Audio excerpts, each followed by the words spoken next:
You're watching MVBN, the Medina Valley Broadcast Network.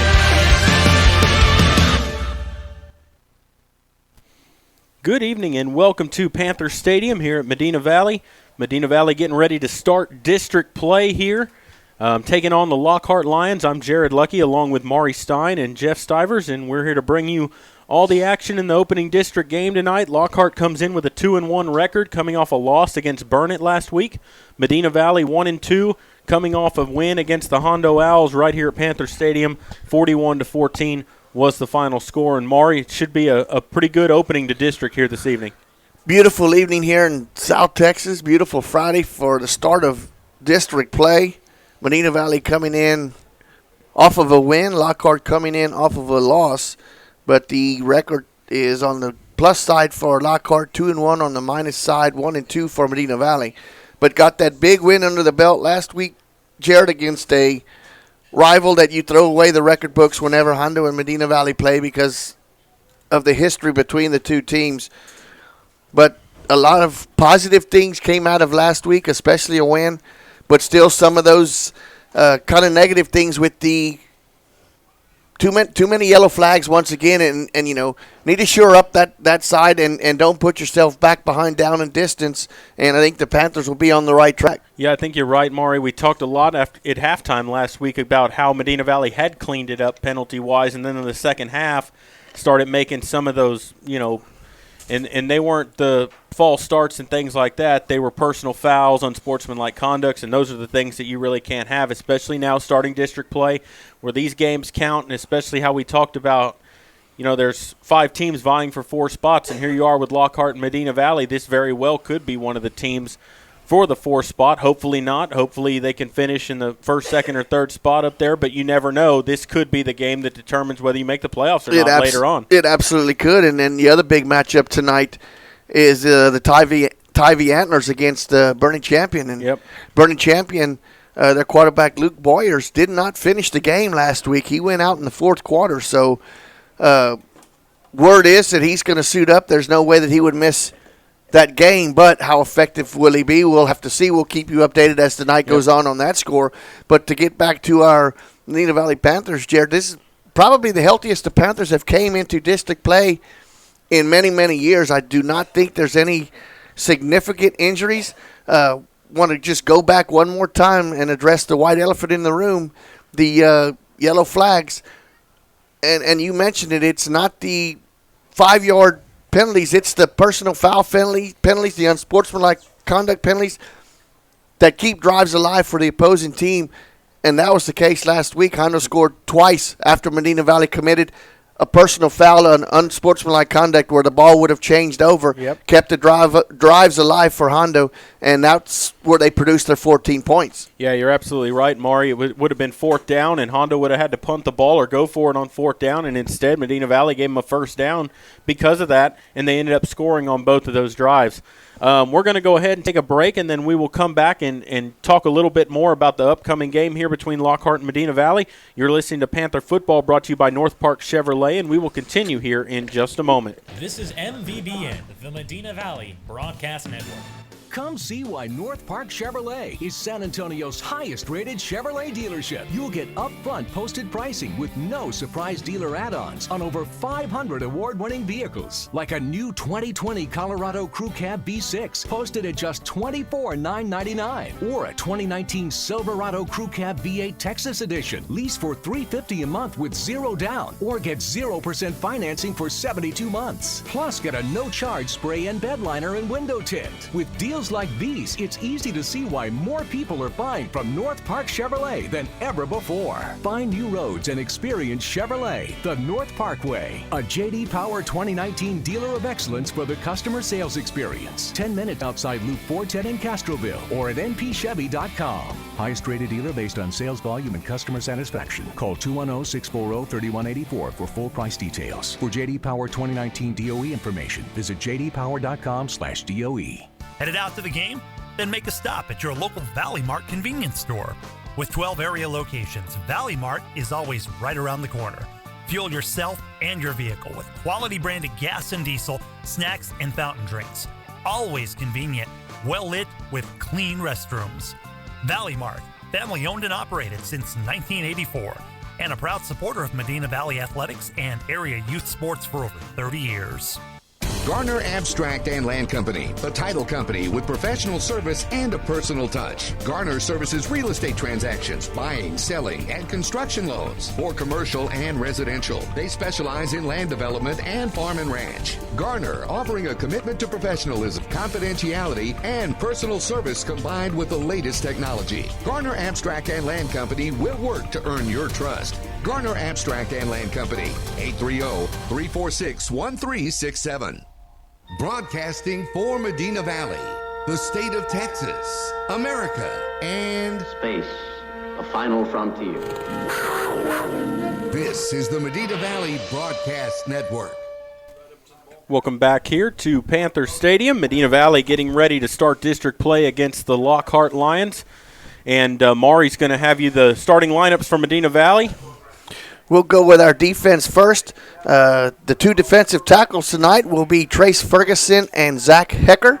The defensive ends will be J.J. Marty and Joe Tarvin. The linebackers this evening will be Grant Snyder and Taylor Weir. Rover, Devin Stubing. The bandit will be Tyler Mangum. Cornerback, Tanner Bippert. Cornerback, Noah Ragosa. And the free safety, Dawson Grove. On the offensive side of the ball, the left tackle, Zach Lawyer. The left guard, Gio Vilfane. The center, Spencer Payne. The right guard, Justin Hutnack. The right tackle, Jared Lackey. The running back, James Gibson. At wide receivers, we have a trio tonight, Mason Doyen, Wesley Pardo, and Caden Hernandez. And we may see number 18 in there also for Medina Valley, which was in there last week, Braden Haney. The other wide receiver, Mason Vogel, and at the helm for tonight, driving the bus, will be the quarterback, Charlie Marsh. Those are your starting lineups for your home team, Medina Valley Panthers. And, Maury, we had Coach Garza on the show Wednesday night, Sports for Supper, and he talked a little bit about how Lockhart is also coming off of this is a new coaching regime for them also, and they have moved from the wing T style offense that we saw the last few years from them to a spread offense as well. So we know that Lockhart shut out their first two opponents in Austin Travis and Austin Tyler, but losing to Burnett 54-31 last week. Not really sure what to expect from them as far as what their offense can produce. It'll be a good test for this Panther defense. Well, you're going to see a mirror image on both sides of the ball. And the big key, I want to say, for the Lockhart Lions is the two brothers that were very, very deadly last year against Medina Valley and through the whole district at running backs. One of them has moved to the defensive side of the ball and is at free safety, and they claim that he is one of the main ones to come up in run support for the Lions, and he is a headhunter from what the coaches have seen on the film for the 3 games, that they decided that they needed him more on the defensive side of the ball than the offensive side of the ball. It's kind of the same transition for Medina Valley. Medina Valley realized they needed Charlie Marsh more this year on the offensive side of the ball, running the quarterback spot for Medina Valley and moving him from the defense. So both teams have you also have Mason Doyen moving from the defense to the offensive side with this different offense also. So Panthers are trending in the right direction, Jared. It's just going to see who has learned and who has picked up the most out of these 2 new offenses and defenses coming into the 4th game and the opening game of district play. Yeah, you're absolutely right, Maury. And that game last year in Lockhart came down to it was a 2-point game at the end of it, wasn't it? Yes. And I think 22-20 was your final score. And it came down to Medina Valley blocked an extra point, ran it back for a 2-point conversion. That ended up being the difference in the ball game. We had about an hour and 20-minute lightning delay last year in Lockhart. Don't expect that here tonight. We have some partly cloudy skies. It's still a little humid outside, but it is cooler than it has been as we're getting on in September. But we do have a nice night for a football game. The wind is blowing right to left here. That could become a factor later on the ball game because it's blowing, pretty good, probably 10, 15-mile-an-hour wind. And you talk about the lightning delay. The ironic thing about that is there was a over an hour lightning delay last night when the JV traveled to Lockhart. They didn't get the second half started until way after 8 o'clock. So a long night for the JV traveling back, and the coaches that were at the JV game traveling back from Lockhart, as they were in a lightning delay as well. It was a beautiful evening here. There was lightning around, but it wasn't close enough to affect the game, so the Panthers got in the 2 games that were here last night. But this is going to be a good test, Jared, to start off district play. You start off with a win. You know, you don't want to look ahead. It doesn't matter who's next. You need to take care of business and take care of that maroon and white team on the other side of the field. Yeah, you're absolutely right. You got to take it one game at a time. I know that they're facing Bernie Champion next week, but at the same time, like, you got to win this game before you can win that game. So absolutely, you've got to take it one game at a time here. Medina Valley about to come out on the field. They don't have their Panther blown up tonight that they normally run through, or the helmet that they usually run through. Yeah, probably too windy for it, but Lockhart has their big lion over there in their little tunnel that they run through, but you can see the guys pulling on the straps there trying to hold it down with the wind. But Medina Valley going to be wearing all black here tonight, black jerseys, black pants with the white letters and the orange trim, black helmets with the orange MV and the Panther going through it on one side and the orange numbers on the other side. And Medina Valley still stacked up there, getting ready to come out on the field. Lockhart has not emerged yet. I haven't seen them come out, and I'll get you what they're now wearing. Now they are right on cue, Jared. Absolutely, and they'll be wearing the white uniforms with maroon pants, maroon numbers, and a maroon helmet with an LL on the side for Lockhart Lions. And so we've got a good setting here for the football game here tonight. Partly cloudy skies, starting to get dark, wind blowing right to left here, and we're ready to get them out here on the field. And then as soon as they do the national anthem, we'll take another break. But it looks like Lockhart and Medina Valley ready to come out here on the field and ready for what should be another exciting game. A 22-20 matchup last season between these two should be another good one here this evening. Yeah, Lockhart will emerge right out of the mouth of Mufasa down there, the big line that they run through. As we mentioned, the Panthers did not want to bring out their run through because of the wind, which you can see the Lockhart people that are holding the run through down, they are really struggling because the wind, as Jared mentioned, is blowing 10 to 15 miles an hour. It'll be blowing from our right to our left, so anything going from left to right will be into a really tough wind. Yeah, absolutely. Getting to the game here tonight, Maury touched on the penalties early. A couple of more keys to tonight's game, I think, are going to be your turnover battle. You don't want to be giving up possession to the other team, especially giving them short fields to work with. And the other thing, couple of things for Medina Valley: finish your drives and do not commit the penalties. Don't make the stupid mistake. You know, if you're going to commit a penalty here or there, have it be the 5-yard variety once in a while. Don't commit the personal fouls and giving them extra time with the football when you should be getting it back. Don't extend possessions for the other team by making a mental mistake. Yep, absolutely. And, you know, we've seen Charlie Marsh has been very good throwing and running the football through the first 3 games for Medina Valley. James Gibson will have to have another big game running the football. And I think this is going to come down to the difference in the game might be a Wesley Pardo making a big play or one of the receivers making a big play for the Panthers. Well, I kind of joked around with Wesley early in the week. I said, Wesley, if you break one out in the open, fall down on the 5-yard line, because if you score, they're probably going to throw a flag, because he had 2 of them called back last week that would have resulted in touchdowns. Yeah, you're exactly right, Maury. And they're getting ready to do the national anthem here in just a moment. Both teams have come out on the field now as we're about ready to get this one going. A big crowd on hand, as always, here for Medina Valley, as the stands near full here. Lockhart with a pretty decent crowd traveling. That's a pretty good drive down here from Lockhart to get here to Panther Stadium. And so pretty good crowd on hand here for this football game. And they're going to bring the colors out on the field and do the national anthem. And we will take a break during that so we can recognize the country, and we will take a break now. You're listening to Panther Football, brought to you by North Park Chevrolet, and we will continue here in just a moment. This is MVBN, the Medina Valley Broadcast Network. Peerless Equipment, your South Texas irrigation experts. Peerless Equipment specializes in sales and service of irrigation equipment to the agricultural and wildlife industries. This includes hose reels, big guns, pivot systems, underground pipelines, turbine well pumps, booster pumps, motors, valves, and an inventory of much more. Stop by one of their locations in Hondo and Pearsall, or give them a call at 210-434-7867. Peerless Equipment, bringing water to you. Medina Electric Cooperative was built by this community 80 years ago. And for 80 years, we've delivered safe, reliable, and affordable energy. We're proud to be a part of this community and to serve beyond the power lines. You can find us supporting your kids' Little League, sponsoring school events, hosting safety presentations, and so much more. We're honored to belong to this community. Keep up with Medina Electric.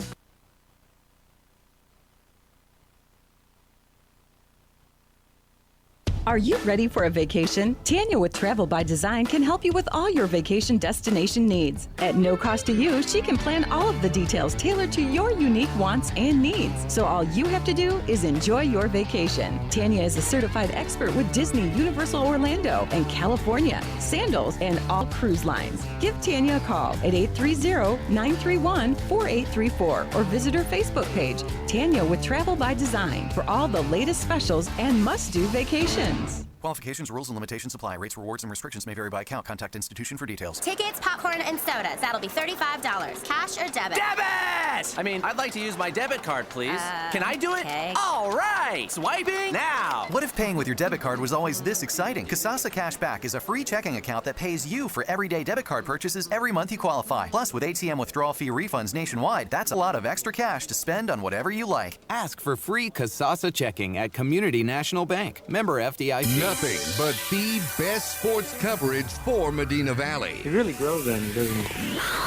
This is the Medina Valley Broadcast Network. Welcome back here to Panther Stadium. We're ready to get this game underway.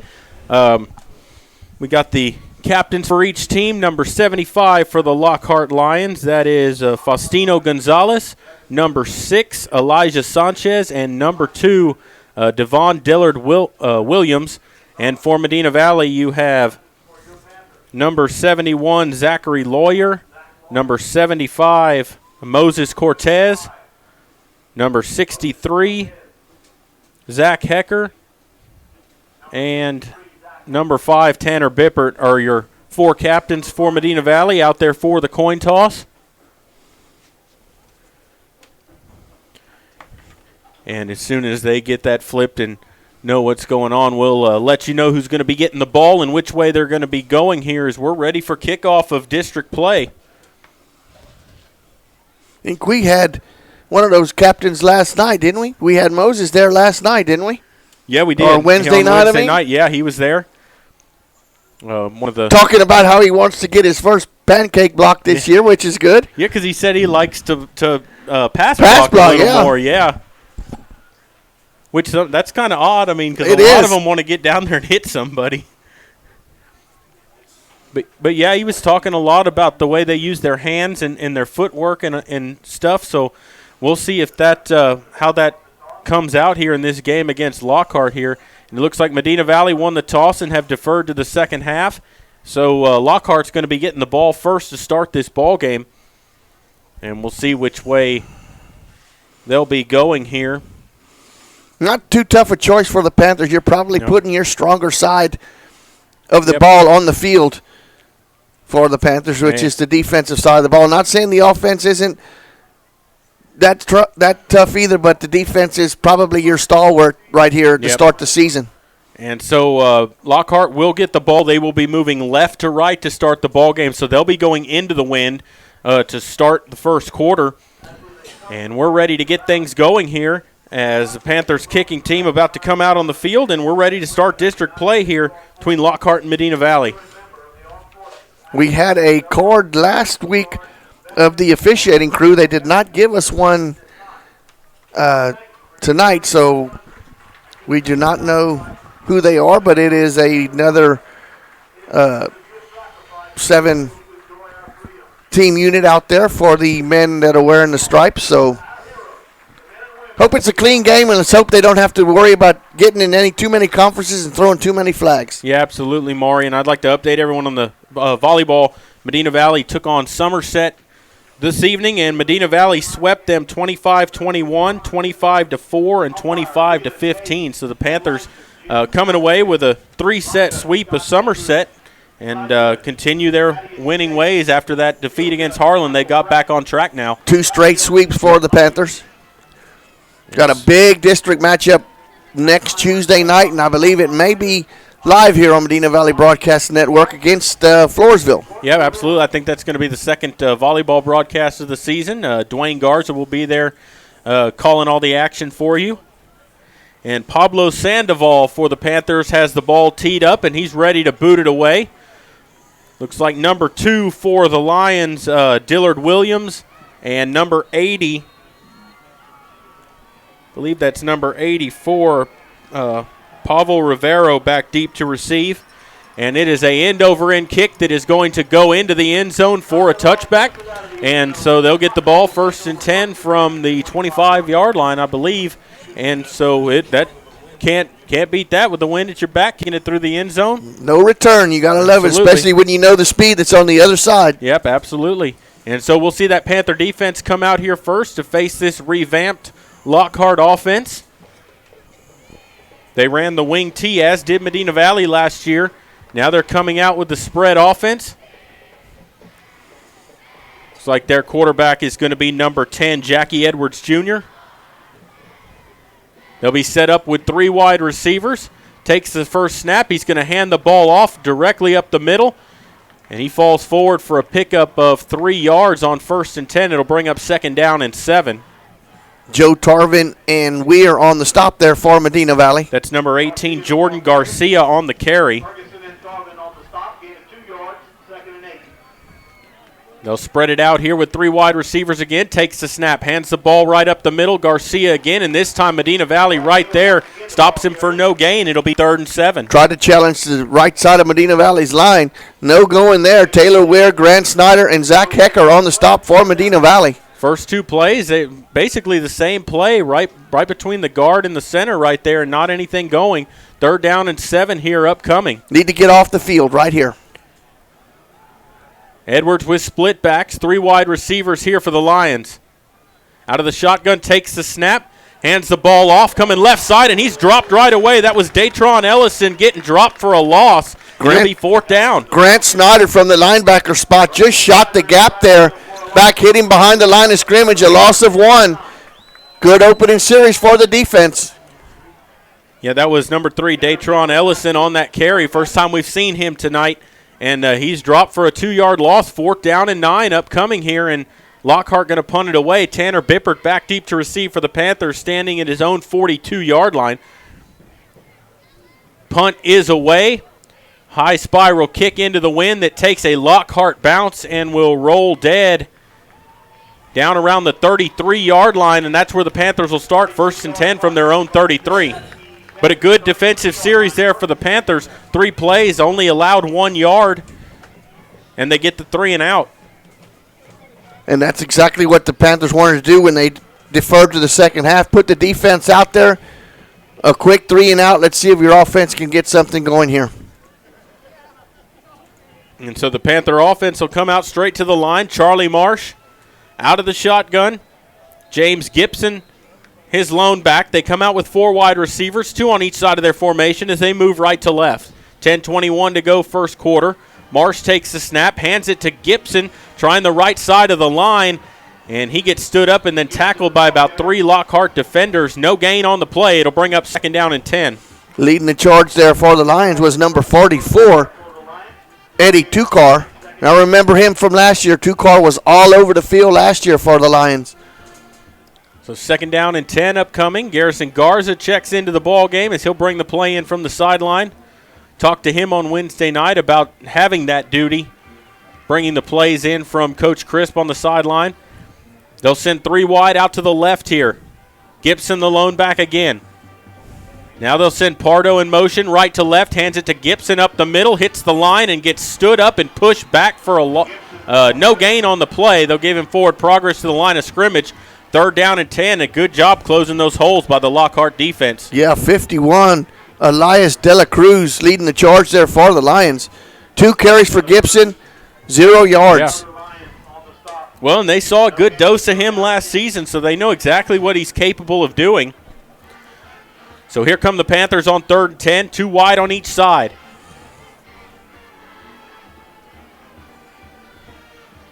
Marsh out of the shotgun. Takes a snap, he's looking to throw. With some time, steps up, fires over the middle, and it's in and out of the hands of Mason Doyen, who had his hands on it, got hit as he came down. Probably should have come down with the ball. It would have been a 1st down. Unfortunately, incomplete, and it's 4th down. The Panthers go 3 and out. Coverage down the field by number 9, Caleb Jennings.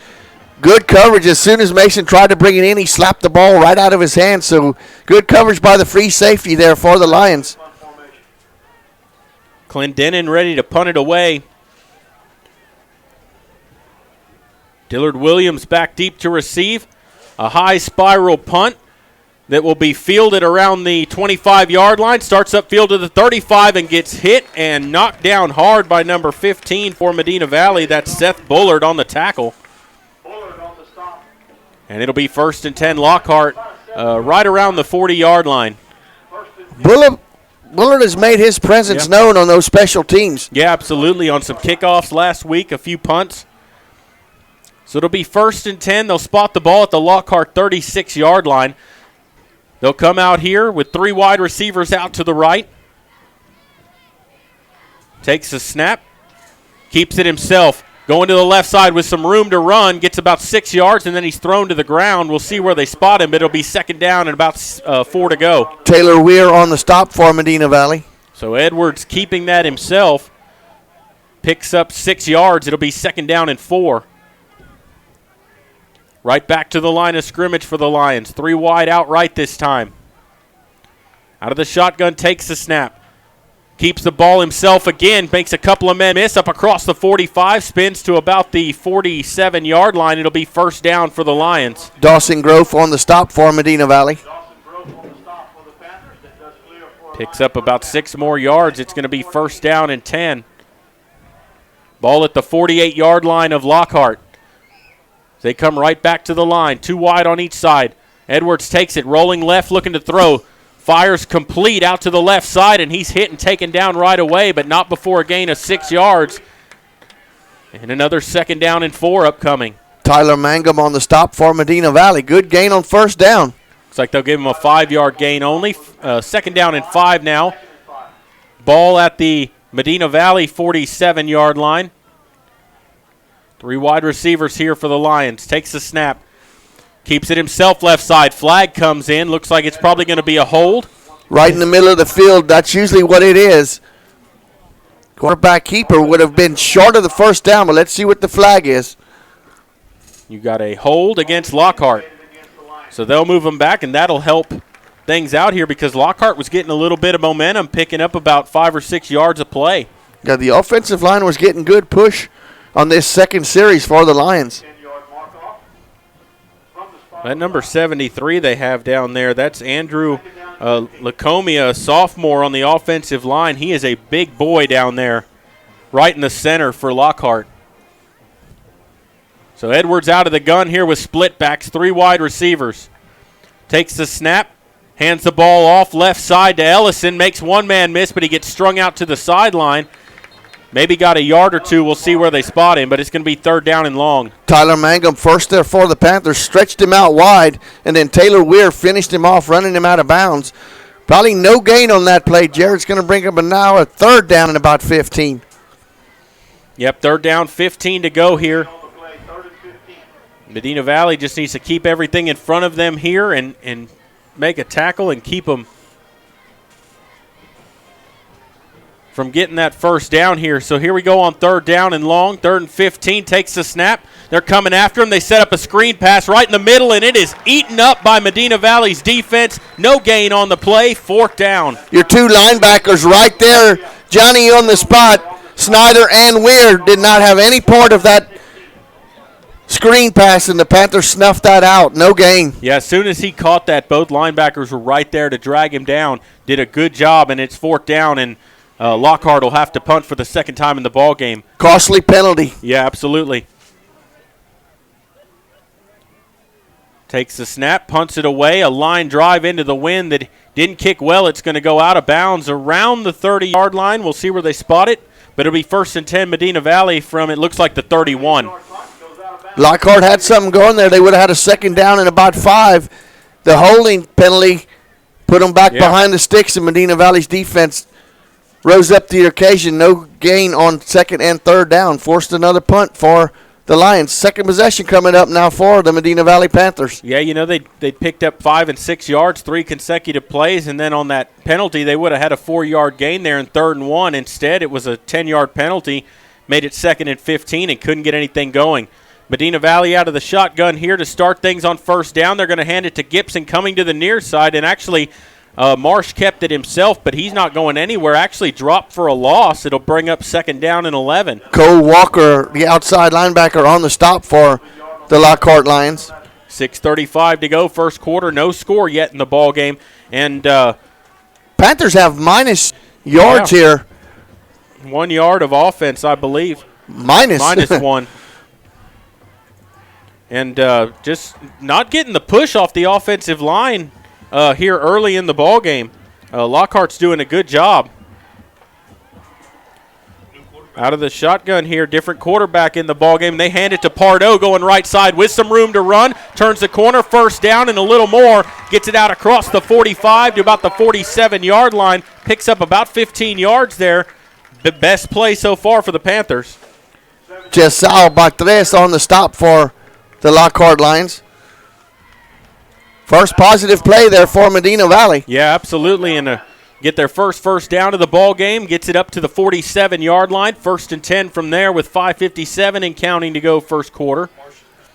Marsh back in there at quarterback. 3 wide out to the left. Gibson is lone back. He'll take the snap. Going to hand it to Gibson. Trying to go up the middle again on the right side of the line. This time he gets only a yard, maybe 2. Cole Walker and Faustino Gonzalez on the stop for the Lions. 2-yard gain. It'll be 2nd down and 8 now for Medina Valley. Ball spotted right at the Panther 49-yard line.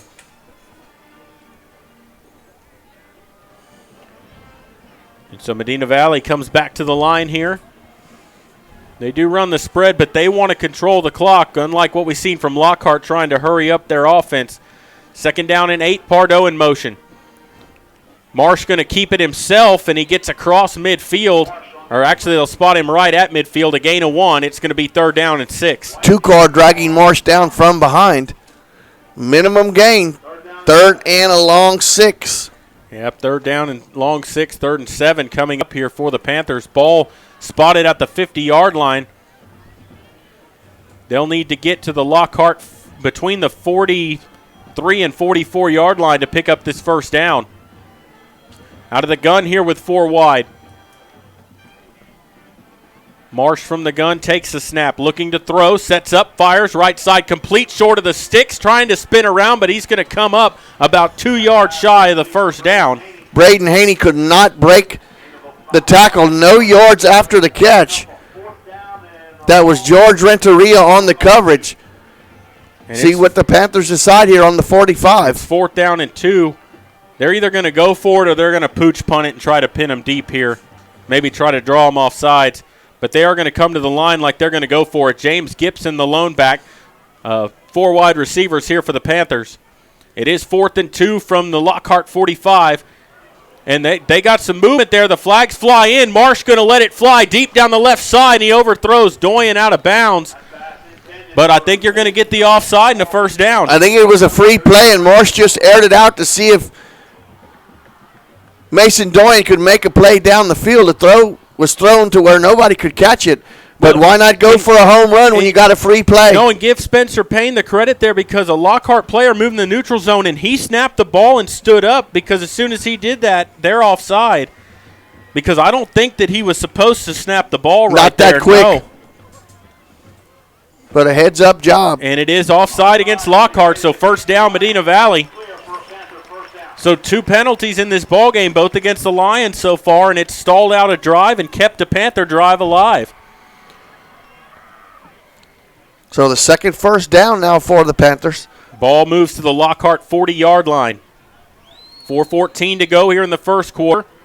Panthers out of the gun.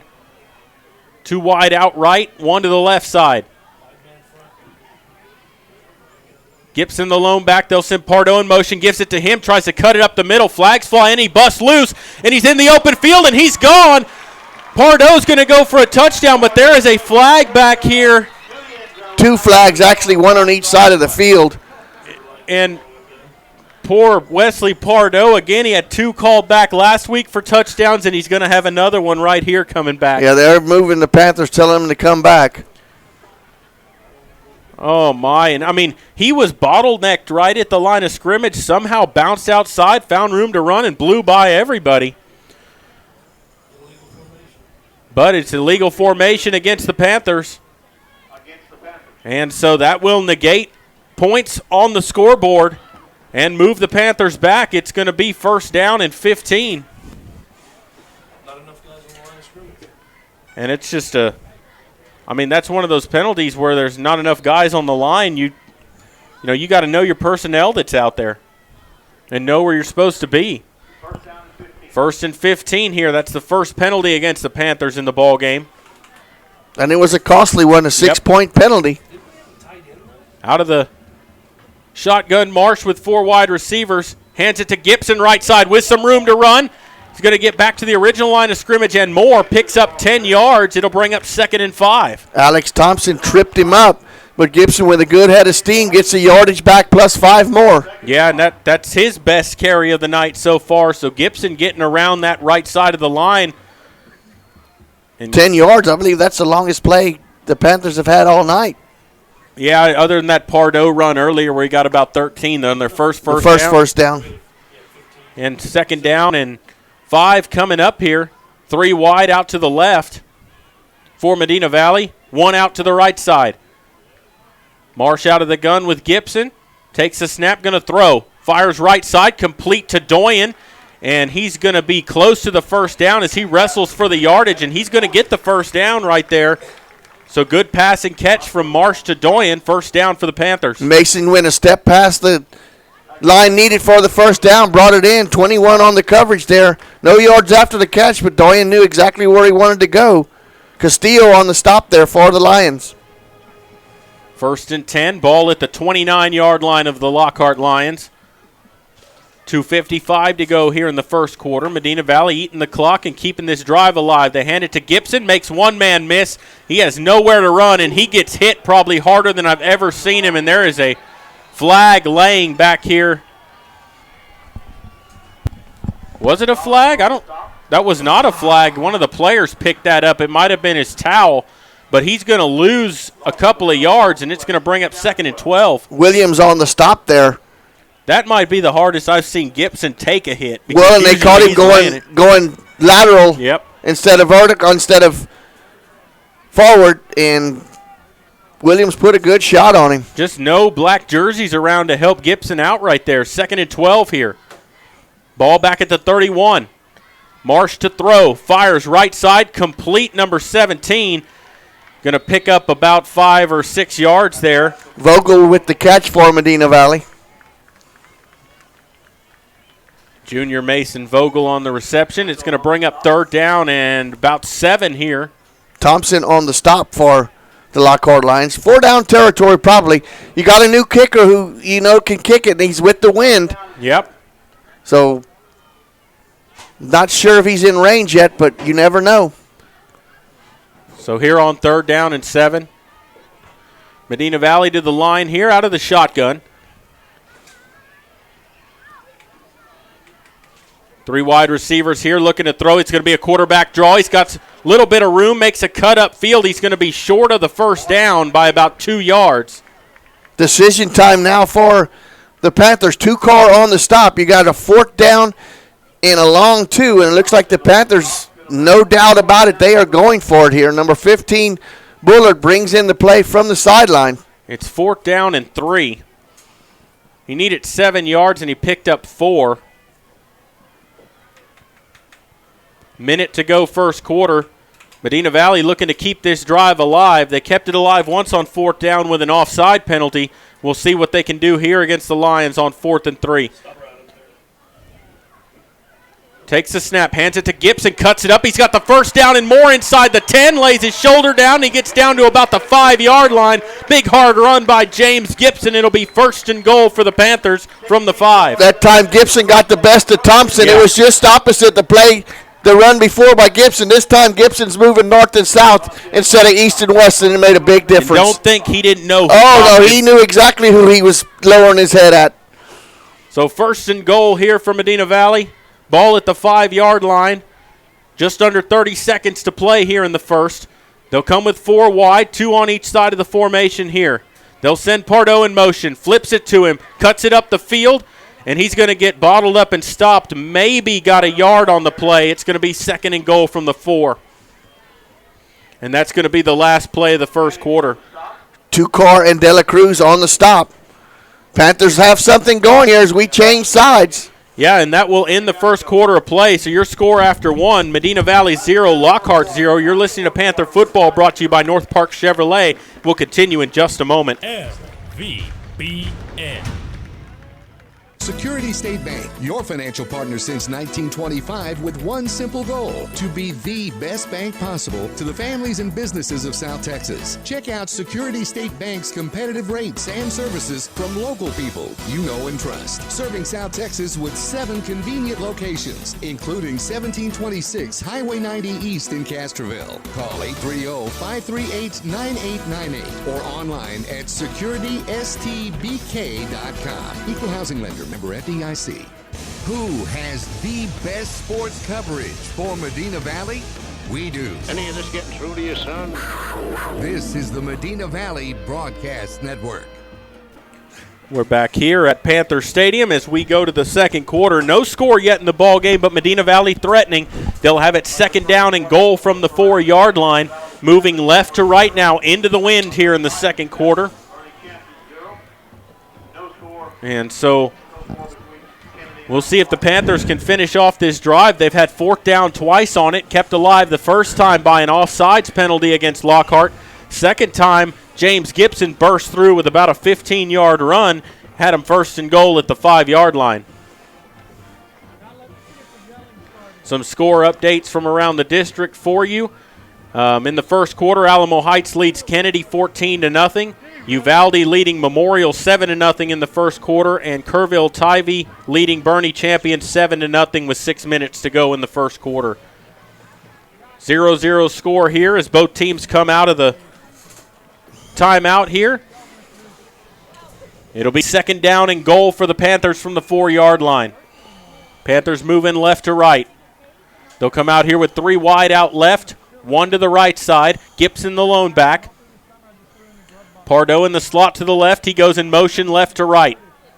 Takes a snap, hands it to Gibson. Turns it upfield, trying to get toward the end zone. Falls forward. Did he get in? The ball might have come out. I think they're going to spot him down at the 1-yard line. And he is down at the 1, so it'll bring up 3rd down and a yard. 3rd and goal for the Panthers from the 1. Tukar on the stop there for the Lions. Picked up 3 yards there, but didn't get in the end zone. And here we go on 3rd and goal, and they're going to stop play here for something. They're changing out the football. Gibson fell on him. He may have knocked the air out of it. Deflate gate. So here come the Panthers to the line on 3rd down and goal. Ball spotted at the 1. 2 wide out left, 1 to the right here, Garza. Lockhart shifts their line at the last second, hands it to Gibson up the middle, Bulls forward, and he should be in, and he is. Touchdown, Medina Valley. 1-yard run by James Gibson, and Medina Valley strikes first with 11:14 to go in the first half. 6-0 Panthers, and here comes Sandoval to tack on the extra point. 2 big 4th down conversions, one aided by a penalty, the other one on a big run by Gibson, keeping the drive alive for the Panthers. Now, last week, Panthers had 2 of these blocked right up the gut here. We'll see if they fix that here this week. Good snap, good hold. Kick is up, yanked to the left, and it is good. somehow managed to sneak it inside that left-right upright. But Medina Valley with a 7-0 lead with 11:14 to go here in the first half, and a good drive for Medina Valley. They took that ball 70 yards downfield to get that score and ate up over 6 minutes of time off the clock. So just what the Panthers needed on that second possession, getting points on the board. We'll see what Lockhart chooses to do now. The first possession they'll get with the wind at their back here in the second half. Yeah, and we saw Marsh air one out to Doyen on a free play, and we saw him overthrow him by a good 5 or 6 yards. And, the wind's blowing at his back there. He's going to have to take that in consideration when he's throwing those long passes downfield. So Medina Valley ready to kick it away. Sandoval will be kicking into the teeth of the wind. Earlier with it at his back, kicked it into the end zone for a touchback. But Lockhart is going to send back number 2. And number 88, Robert Branch, and Dillard Williams back deep to receive. Sandoval has it teed up at the 40, and he's ready to boot it away. Puts his right foot into it. Low line drive kick that is going to bounce and be played at the 10-yard line. Starts up the sideline, makes a man miss across the 20. 25 still on his feet to the 30, still to the 40, and he's finally brought down from behind. A good return that time by the Lions, about a 31-yard return. It'll be 1st and 10 from the 41-yard line. Sebastian Gutierrez on the stop for Medina Valley. Good open field tackle by Gutierrez. Yeah, that ball was fielded at the 10-yard line. He gets it to the 41, so a 31-yard return that time by Dillard Williams. Helps Lockhart get decent field position. So 1st and 10, they'll send 3 wide out to the left here. Edwards out of the shotgun. Garcia's lone back, they hand it to him, trying to get outside, and he's not going to get away. He's brought down for no gain, 2nd and 10. Drugged down by Ferguson. Would not relinquish that hold. Number 56 for no gain. 58, Trace Ferguson. And so 2nd down and 10 upcoming for the Lions. Out of the shotgun, 2 wide out right side. They're moving right to left now. Takes that snap. Hands it to Ellison, trying to move left side. He cuts it upfield, and he runs right back into a Panther defender. Dropped for no gain, 3rd and 10. Grant Snyder leading the charge for the Panthers on that stop. Great job by this Panther front. Snyder and Morty on the stop for Medina Valley. 3rd down and 10 upcoming. 10 minutes to go first half. Medina Valley with a 7-0 lead. Takes a snap, looking to throw. Rolling out to the right side under pressure. Going to tuck it down and try to run himself, and he's going to get taken down after a gain of a yard. And he almost basically got body slammed. Well, and that's what I was saying for, because that's one of those where sometimes they'll call that unnecessary when you drive him to the ground like that. So 4th down and 9, a gain of a yard, and Lockhart's going to have to punt. Another good job by that Panther defense. I'm already putting pressure on him, forcing him outside. And Devin Stubing with the stop on the outside for the Panthers. Caleb Jennings ready to punt it away. Tanner Bippert standing back inside his own 30. Takes the snap. High punt. Good punt with the wind at his back over Bippert's head. It's going to bounce into the end zone. Great effort that time by number 3 for Lockhart, trying to get down there. Datron Ellison trying to down it inside the 5, but couldn't get there in time. And the Panthers will get it 1st down and 10 from the 25-yard line. No, I think that goes to the 20. I think just kickoff. Just the kickoff goes to the 25. I think so. Yeah. But it wasn't from a lack of effort. Number 3 tried. He leaped to try to throw it back, and he just could not get enough of the ball. But a good job by Bippert of letting it go, not trying to field the ball inside the 10-yard line.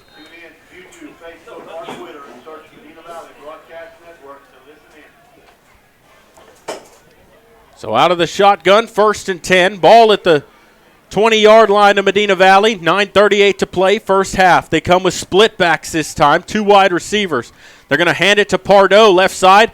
Gets about 5 yards up to the 25-yard line. Good gain on first down. Good hard running there in between the tackles by Pardo. Tripped up at the line of scrimmage but kept his balance. Number 2, Williams, had him at the line of scrimmage, but a good job after the first contact, getting 5 yards. So second down, 5 upcoming here. And so the Panthers huddled up, taking their time, coming to the line. Out of the gun. Split backs again, Pardo and Gibson. 2 wide receivers for the Panthers. Takes the snap. Here's Pardo again. And this time he gets hit by a couple of Lockhart defenders. Gets about a yard on the play. It's going to bring up 3rd down and 3. Walker, the first man to hit him, and then Alex Thompson finished him off. A gain of about a yard. Yep. Looks like they gave him 2 on the play. Ball at the 33-yard line, needs to get to the 30 for a first down.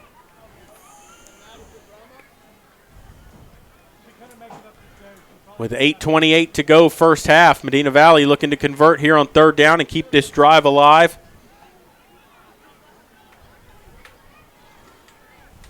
Out of the shotgun. Marsh takes the snap, looking to throw, fires on a slant. He overthrew everybody that time. He had 2 players running slant routes over there and was way over the top of both of them, and the Panthers are going to have to punt. Well, I saw the umpire in the middle of the field reach for his flag, and it looked like he was going to throw the flag down, but he put it back in his pocket as he was staring at the offensive line of the Panthers. Thought he was going to throw a flag, and he put it back in his pocket. So 4th down and 3 here. Clendenin ready to punt it away. Punting into the wind. Return men for Lockhart standing back at their own 40. Almost had that blocked, and it is a high kick that hits that wind. Takes a Lockhart bounce and then a Panther bounce the other way, but they're going to get excellent field position here at the Lockhart 48-yard line. 22 yards on that punt, and that wind just ballooned that ball up in the air. Yeah, kicked it way too high, and that was number 52 for the Panthers doing the punting that time, Eric Klessel, a senior.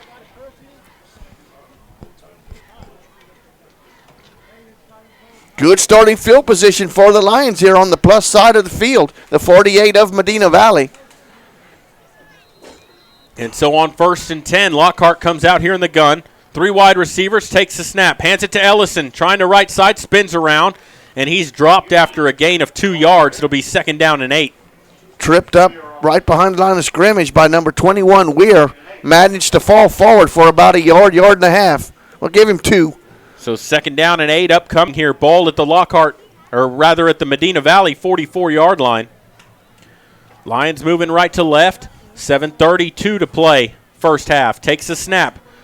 Hands it off Ellison again right side. Almost broke through that line, but he got dragged down. Looked like Grant Snyder was in there, and it's going to bring up 3rd down and 6. Snyder and Tarvin and Ferguson on the stop. 2-yard gain again.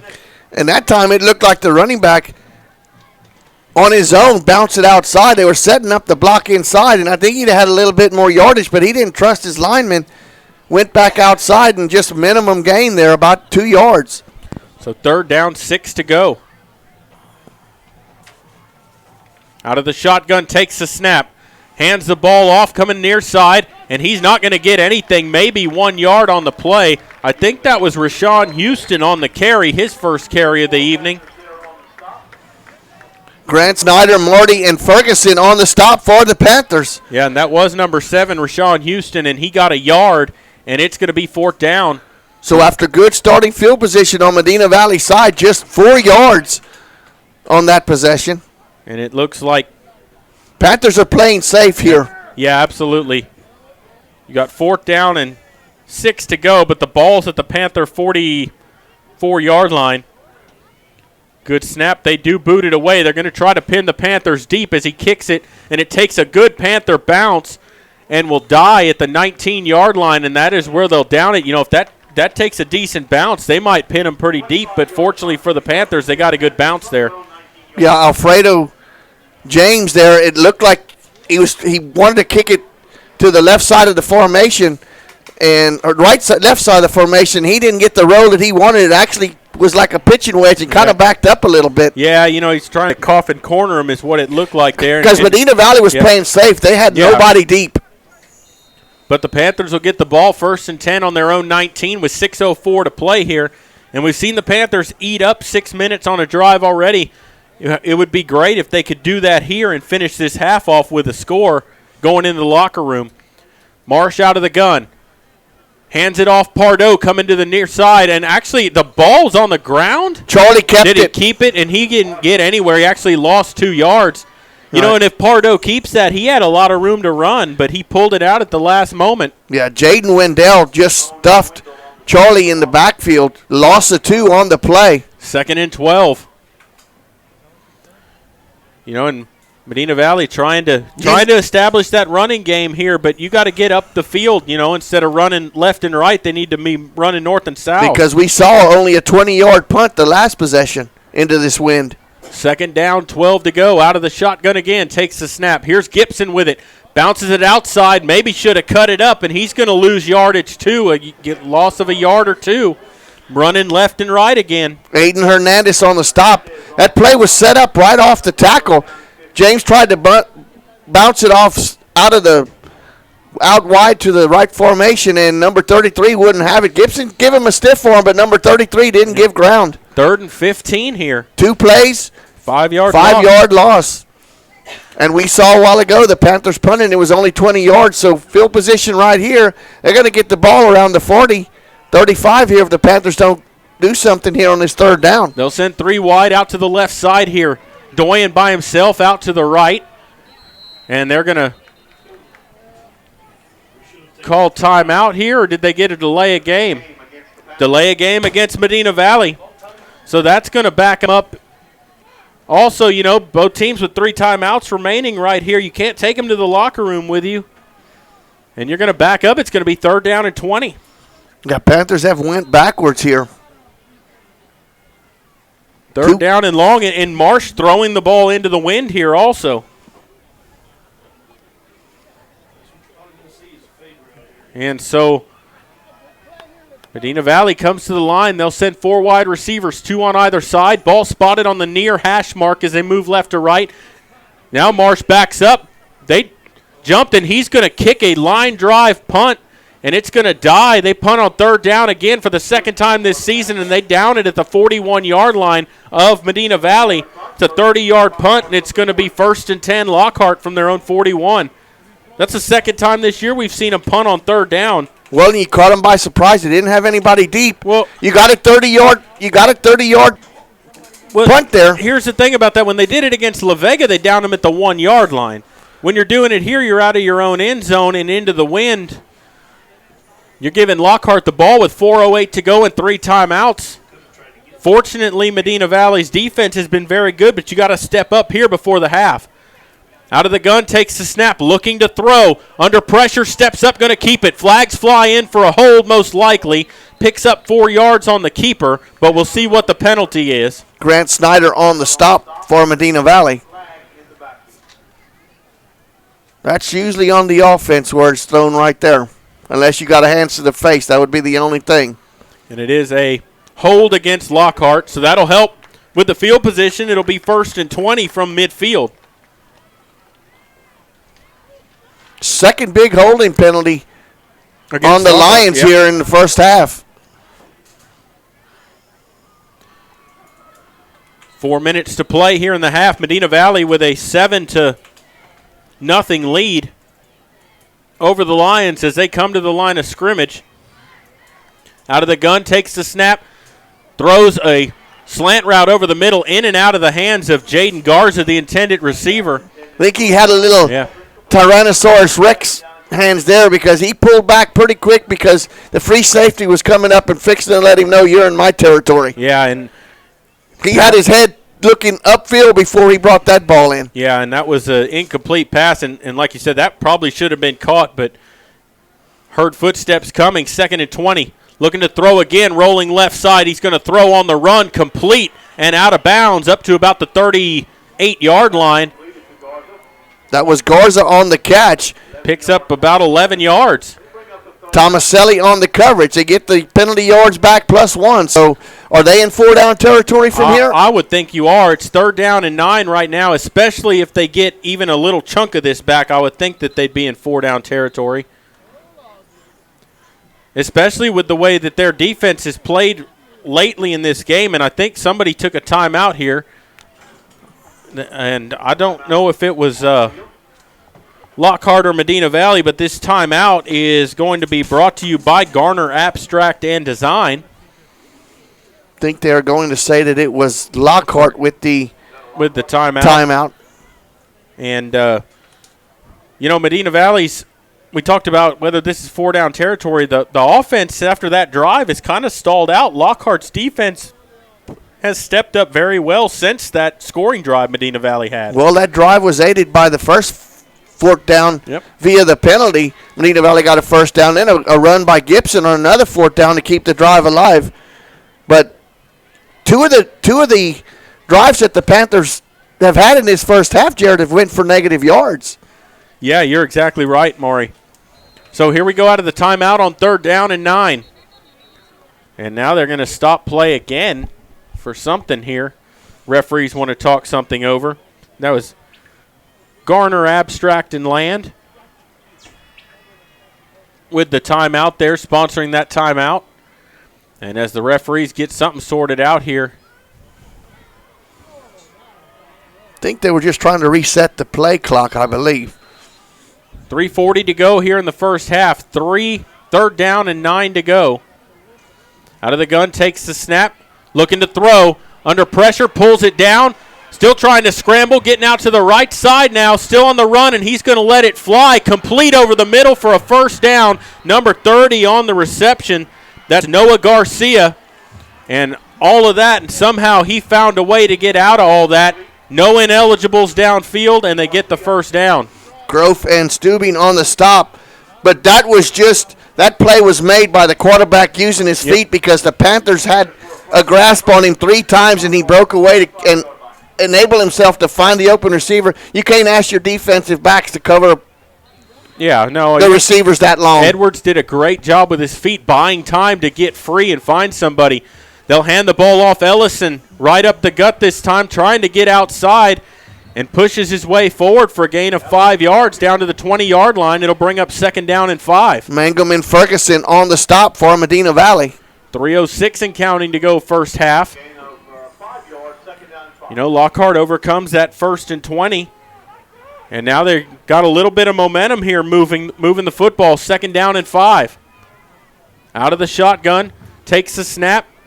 Going to keep it himself. Edwards left side, getting to the outside across the 15. Flags fly in very late. He has the 1st down, picked up 7 yards, but we'll see what the flags are on. Taylor Weir on the stop for Medina Valley. Flag was thrown at the 14-yard line. Going to be a spot foul. It was down the field, and they're pointing at the spot where the flag is laying. I think you're going to have a spot foul holding. And you are going to have a hold against the Lions. So from where the spot is, it's going to take it back and make it about a 2nd and 9. Second holding penalty against Lockhart on this drive. Overcame the first one. Now it's 2nd down, 9 to go. Ball moves back to the 24-yard line. Needs to get down to the 15 for a 1st down. Clock is running. 2:40 and counting, first half. Out of the shotgun, takes the snap, hands it off. Ellison bouncing it out to the left side here. He's got a 1st down, and ball comes loose, but Lockhart falls on it on the 11-yard line. And there is a Panther player down. Can't give you names or numbers, but there was some, looked like a dirty crackback block against Lockhart. No call. That was definitely a blind side. And he's up and blocking. Walking off the field. That was on Taylor Weir. Weir back up. Snyder on the stop. Jarred the ball loose, but Lockhart able to recover it, and they got enough for a 1st down. Yeah, absolutely, and it's 1st and 10, ball at the 14-yard line. Coach Crisp is showing his displeasure to the official on this side, saying, how could you miss that defensive, a block on a defensive player? defenseless player. Takes the snap, hands the ball off, up the middle, now moving it out to the left side as they push the pile. Gets down to the 10-yard line. Looks like a 3-yard pickup, and it's going to bring up 2nd and 7. Zach Hecker and Trace Ferguson on the stop for Medina Valley. That was Jordan Garcia, number 18, on the carry. 2 timeouts left here for Lockhart. Minute 49 and counting. Ball at the 10, 2nd down and 7. They can get a first down around the 4. Going to keep it himself. Edwards up the middle, falls forward for a gain of a couple. Grant Snyder on the stop for Medina Valley. Brings up 3rd down and 5. A lot of time still left. Yeah. Lockhart doesn't have to get in any rush here. They're 5 yards away from a first down and 8 yards away, 9 yards away from a touchdown. 3rd down and 5 to go here for the Lions. Out of the shotgun, Edwards takes a snap. Throws it over the middle, incomplete. Led his receiver too much. It looked like he actually had a man open there and just missed him. I'm not too sure where he was throwing that ball. Yeah, he threw that ball at Dawson Grove's feet. Yeah, and he had Jaden Garcia, number 1, in the area, and then another receiver running behind him. 2 routes out there, but it's going to be 4th down. He threw it where neither one of his receivers could even make a play. Yeah, absolutely, and it's 4th down and 5 here, and Lockhart's going to kick the field goal. This is a 25-yard field goal attempt. James on the attempt.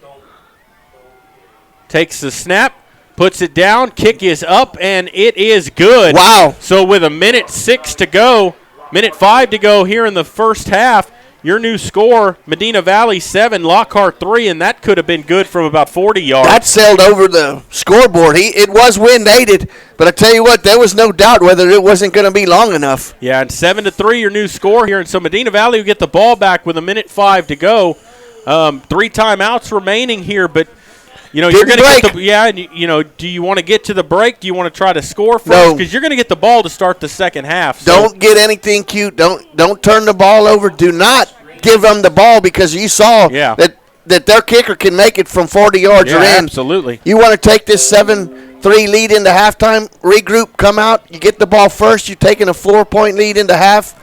I don't think you do anything drastic here but run the ball. If you break a long one, fine. And I think maybe a lot of it might depend on where they get field position here after this kickoff. Well, if he kicks it like he did, that extra point is out of the end zone. Yeah, and you're going to have a touchback. Caden Hernandez, Tanner Bippert, and Tyler Mangum back deep to receive for the Panthers.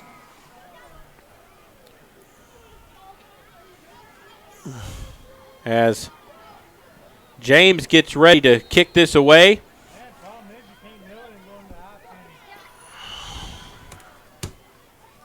And he will run up, puts his right foot into it, a high end-over-end kick that drives Bippert back to the end zone. He's coming out with it up to the 5, 10, 15, and he's taken down around the 17, 18-yard line, trying to make a play for his team right there, bringing it out of the end zone. It'll be 1st and 10 for the Panthers from their own 17.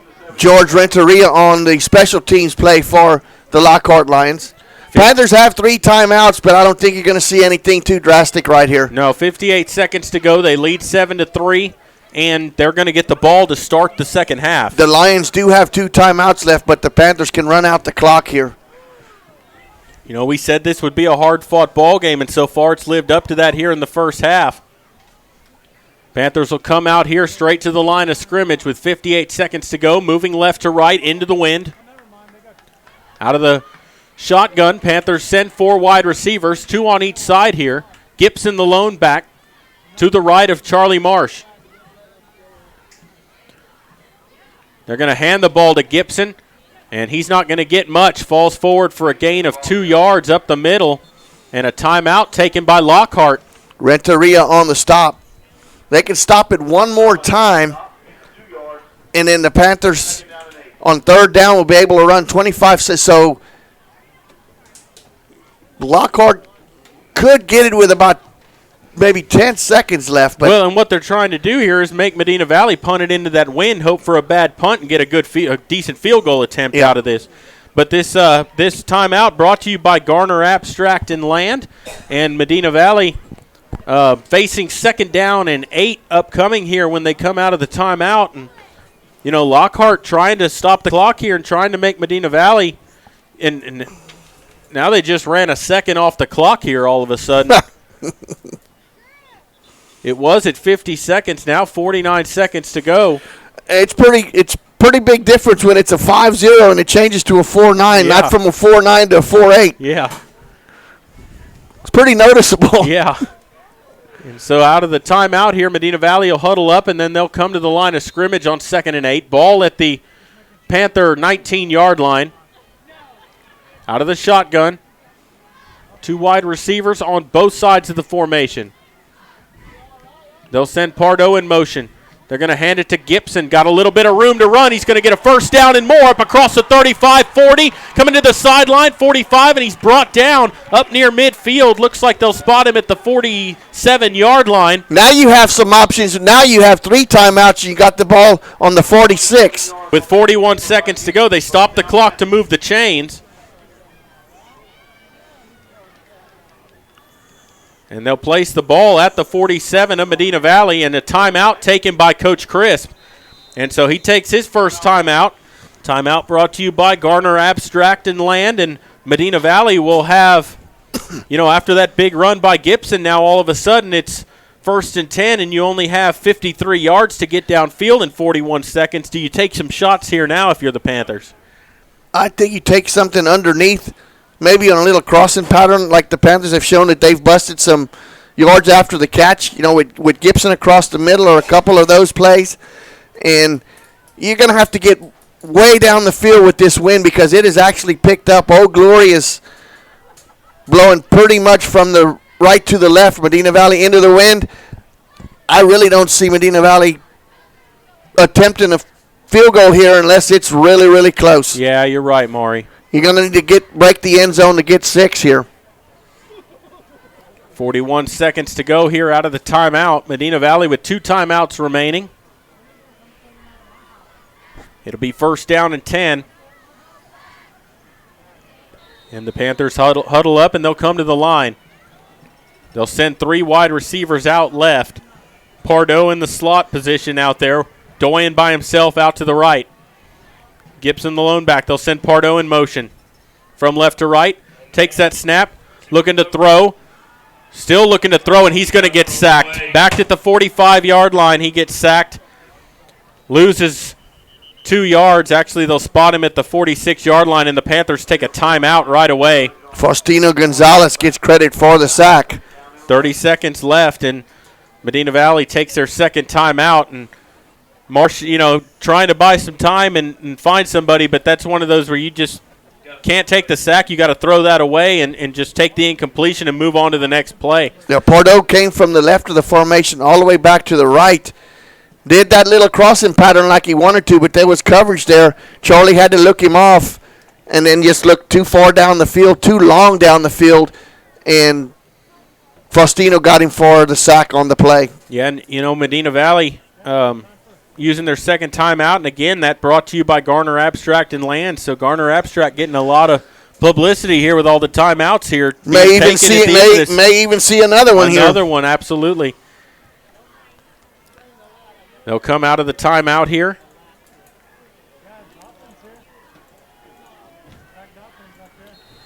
Second down and 11 to go. Ball back to the 44, Medina Valley. 30 seconds to play. 2 wide receivers out on each side here for the Panthers. They'll send Pardo in motion.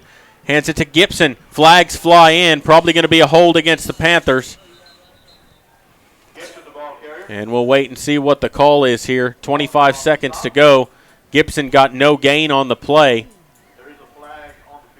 And we'll see what... De La Cruz credited for the stop for the Lions. And you're going to get a hold against Medina Valley. Now I think you just go in your victory formation, even though it's not victory yet. It's only going into halftime. And now I think you just don't take no chances. Take this into halftime. Yeah, I think you're right here, Maury. Those last 2 plays, you take a sack and then a penalty right here on the holding, and they'll start the clock. In Medina Valley, in no hurry. They don't even have to come to the line and take a snap. No, there's a second difference from the play clock to the time clock. So the Panthers, they won't even have to run a play here. And I'm not too sure they're not going to run a play. And they are not, so that will take us to the half. So our score at halftime, Medina Valley 7, Lockhart 3. It's been a good game so far. I would expect a lot more at halftime, and we will come back and talk a little bit about the first half, give you some scores from around the district, and talk a little bit about some keys to the second half. You're listening to Panther Football, brought to you by North Park Chevrolet, and we will continue here in just a moment. This is MVBN, the Medina Valley Broadcast Network. Nobody can design, create, or maintain your lawn better than 3D Landscaping and Irrigation. With over 17 years of experience, owner Ray Doyen and his crew take pride in their craftsmanship and service. They're fully insured, offer free estimates, and multiple references, so you know you're getting the best. 3D does landscaping, lawn maintenance, irrigation, tree installation, lighting, and more. Whether it's residential or commercial, 3D Landscaping and Irrigation has you covered. Give 3D a call at 830-985-9115 or find us online at threedlandscaping.com. Double T Outfitters offers deer, dove, turkey, quail, and exotic hunts in Southwest Texas on over 20,000 low-fenced acres. They facilitate professional guide services, lodging, and fantastic meals while providing the best in Southwest hunting. Contact Double T Outfitters to find out details about their current package hunts. Contact owner Brett Ferguson at 210-413-1597 or online at doublethunting.com. Sammy's Restaurant and Havy's Alsatian Bakery, two legendary landmarks in Castroville. From breakfast to delicious hometown lunch specials and more, Sammy's satisfies your taste buds with the unique flavor of Castroville. And from fresh baked breads to pies and pastries, South Texans have made Havy's Alsatian Bakery a must-to-visit since 1940. Sammy's Restaurant, online at sammysrestaurant.com. Havy's Alsatian Bakery, online at havysbakery.com. The Medina Valley Broadcast Network. We lead, they follow. This is the Medina Valley Broadcast Network. Welcome back here to Panther Stadium as we are at halftime here. Your score, Medina Valley 7, Lockhart 3, and your halftime show brought to you by Community State Bank. At Community National Bank, rather. At Community National Bank, we think you should expect more from your bank. You should expect answers. And Medina Valley with a 7-3 lead here. And, you know, the Panthers started out striking first here, but this game has really been a battle of defenses. You've had a couple of penalties set you back here and there. Big field position battle, especially with this wind blowing. But you've seen that Lockhart has the ability to kick long field goals, especially with that wind. That could play a factor coming down the stretch in this ball game. We talked about in pregame how the wind was going to affect the special teams, and it has in the punting game, the kickoff game, and the extra point and field goal game. So the wind is a challenge here, and the team that has it in the fourth quarter definitely is going to have the advantage and kind of dictate how they want to play the fourth quarter. But you know, you're going to go back to the same old scenario, and it's a broken record. But, you know, you got to take control of those first 5 minutes of the second half. The Panthers won the toss, deferred to the second half. The defense came out and stopped Lockhart on their first two possessions, 3 and out. Or Lockhart actually got one first down, and then the Panthers got off the field on the second possession. But Medina Valley, you know, will get the ball, and you know, we'll see who makes the adjustments here at half. Yeah, you're right, Maureen. You know, Medina Valley struck first. It was a 1-yard touchdown run by James Gibson, and then a 25-yard field goal by Jameis for Lockhart, and that's your 7-3 score here as the Lockhart band performing on the field right now. You know, one of the things we talked about before the game was penalties for the Panthers. Well, they've only had, I think, a couple of penalties in that whole first half, so a better job by Medina Valley in that aspect of the ball game. 3 penalties for the Panthers in that first half. Didn't really hurt them that much. The ones that did hurt, Lockhart had a drive stalled out, and then an offside penalty kept that Medina Valley scoring drive going, which ultimately cost them the lead in this ball game at the end of the first half. The Panthers converted on 2 4th downs in that drive. The first one aided by the offside penalty, and Medina Valley had a free play. Marsh aired it out, tried to catch Mason on a fly route, but the ball was overthrown. But nevertheless, the Panthers got the first down, ended up converting on another 4th down when James Gibson scampered for a 7-yard run on 4th down and 3, and then ended up putting the ball in the end zone as Medina Valley switched sides of the field and went into the wind for the first play of the second half, and that was when Medina Valley got ahead 7-0. But close game, Jared, and we said that, when we made our predictions at Sports for Supper at Sammy's, nobody had more than a 13 or 14-point difference in this ball game. Nobody suspected a blowout, and we're witnessing that right now. 2 pretty evenly matched teams. Yeah, and, this game came down to a 2-point game last season, and it's shaping up that it could come down to that again this year. Let's take you to some scores from around the district right now. Alamo Heights on their way to their first win of the season. They are leading Kennedy 42-0 at halftime. Alamo Heights started this season 0-3, so about to pick up their first win. This score, I don't think it's been updated in a while. It's in the second quarter with 9:06 to go. It's Uvalde 7, Memorial 6. And also at halftime, Kerrville-Tivy leading Bernie Champion 10-6. Wow. So a very close game there as well. And what is really telltale about those games, with the exception of what Alamo Heights is doing, and we kind of expected that, Heights, they played 3 pretty formidable opponents in their first 3 games, 3 tough games. So, you knew they were going to be prepared. Even though they were 0-3, the teams they played were pretty stout. They're playing one of the weaker teams in the district, and they're flexing their muscles, and they're getting their sea legs under them. Yep. They're going to be a formidable opponent when Medina Valley has to go to Orange Stadium later on in the season and play the Mules at their home field. Yeah, absolutely. Some games around the area. Hondo and Marion tied at 21. That game with 28 seconds left in the first half. Sabinal trailing LaPryor 35-0 in the second quarter. Bandera leading Comfort 14-0 and just about to start the third quarter. How about Smithson Valley and Clemens 0-0 at halftime? Wow. Divine trailing Pleasanton 21-6 with 1:37 to go first half. Wonder how our opponent 2 weeks ago is faring. The Greyhounds. They actually played yesterday, and they won 14-12 over Harlandale. Really? Wow.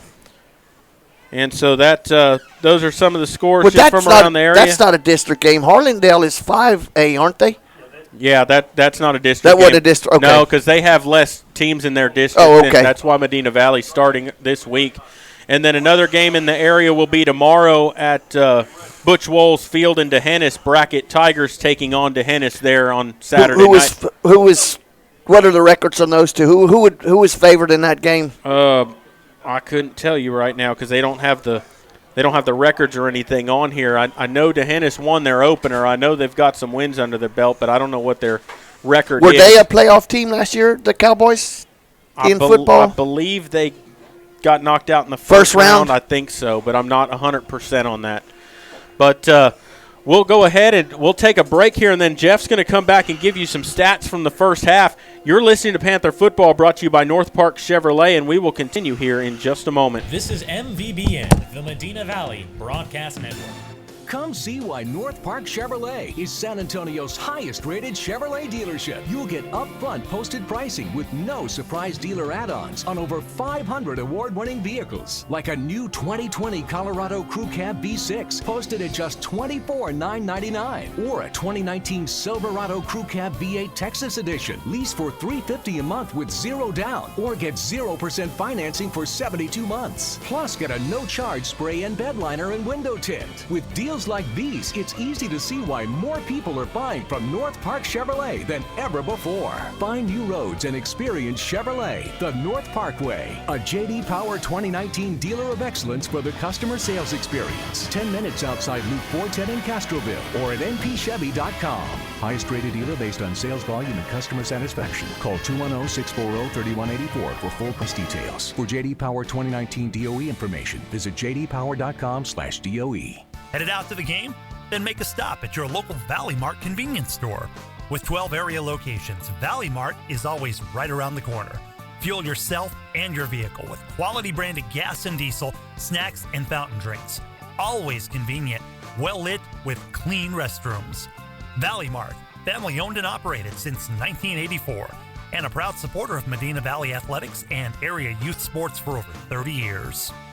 Garner Abstract and Land Company, the title company with professional service and a personal touch. Garner services real estate transactions, buying, selling, and construction loans for commercial and residential. They specialize in land development and farm and ranch. Garner, offering a commitment to professionalism, confidentiality, and personal service combined with the latest technology. Garner Abstract and Land Company will work to earn your trust. Garner Abstract and Land Company, 830-346-1367. Willing to accept the responsibility that you have to protect this team and this school and this town. And make no mistake about it, gentlemen, we are in the business of protecting this town. This is the Medina Valley Broadcast Network. Welcome back to Panther Football, sponsored by North Park Chevrolet, a K-League Auto Group member. For all your new and used car needs and all your services, visit North Park Chevrolet, right across from Victory Lane here next to the high school. So North Park Chevrolet, your primary sponsor here for Panther Football. I'm going to turn it over to Jeff Stivers with some statistics for your halftime. Jeff? Hey now, the halftime show is brought to you by Community National Bank, and these stats are, well, I think we're going to start doing a little something like this, a little different each and every week, and kind of giving you a little rundown of what actually is going on. The problem is this week, Maury, there ain't a lot of stats to go over. Medina Valley has 66 total yards of rushing and 35 total yards of passing for a grand total of, what is that, Maury, 111 yards total offense? Yep. 111 yards of total offense, and the majority of it came on that one drive, their scoring drive, where Gibson had a 29 yards in rushing, and Marsh had the big fourth down conversion, and Pardo started it off with a 17-yard pass reception. Was a 70-yard scoring drive. 70-yard scoring drive. Two of the drives the Panthers have had negative yards. Yep. So, your leading rusher is Gibson, and he's at 57 yards, so he's halfway to the century mark, but the majority of that, Maury, came on that last drive when he had a 27-yard run. The Panthers are they move the ball one time, and they're shooting themselves in the foot again on other times. Those first downs where you get 0 or you get 1 yard are really hurting the Panthers. So they're going to have to figure out how to get something more on first down so that they can open their playbook up a little bit more on second and third down.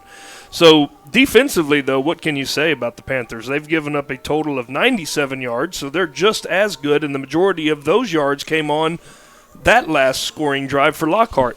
But their leading rusher, their leading rusher on the year is Garcia, and he's only got 6 yards right now at half. Ellison has 8 yards, and their quarterback, Edwards, has a total of 23 yards for a total of 37 yards rushing and 60 yards passing with a 11 yards on, a 14-yard pass to number 30.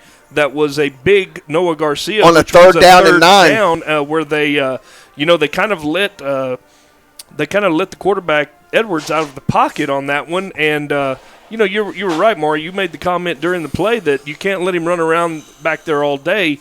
And as much as we've praised those defensive ends in the first 2-3 games, they were nowhere to be found on that one. So the thing is, when you rush and you rush hard up the field and you get past the quarterback, your rule of thumb is to go back, retrace your steps, and to get back in it. And it looks like our ends are just continuing to rush, and they're kind of rushing past the quarterback. And Lockhart's got some athletes, and these guys are pretty quick, and I'm proud of what our guys have done as far as keeping them controlled.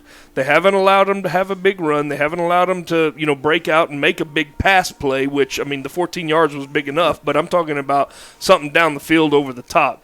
So defensively, we're playing really well, and that's a total of 97 yards total offense for Lockhart. Here's the y'all touch briefly on the penalties.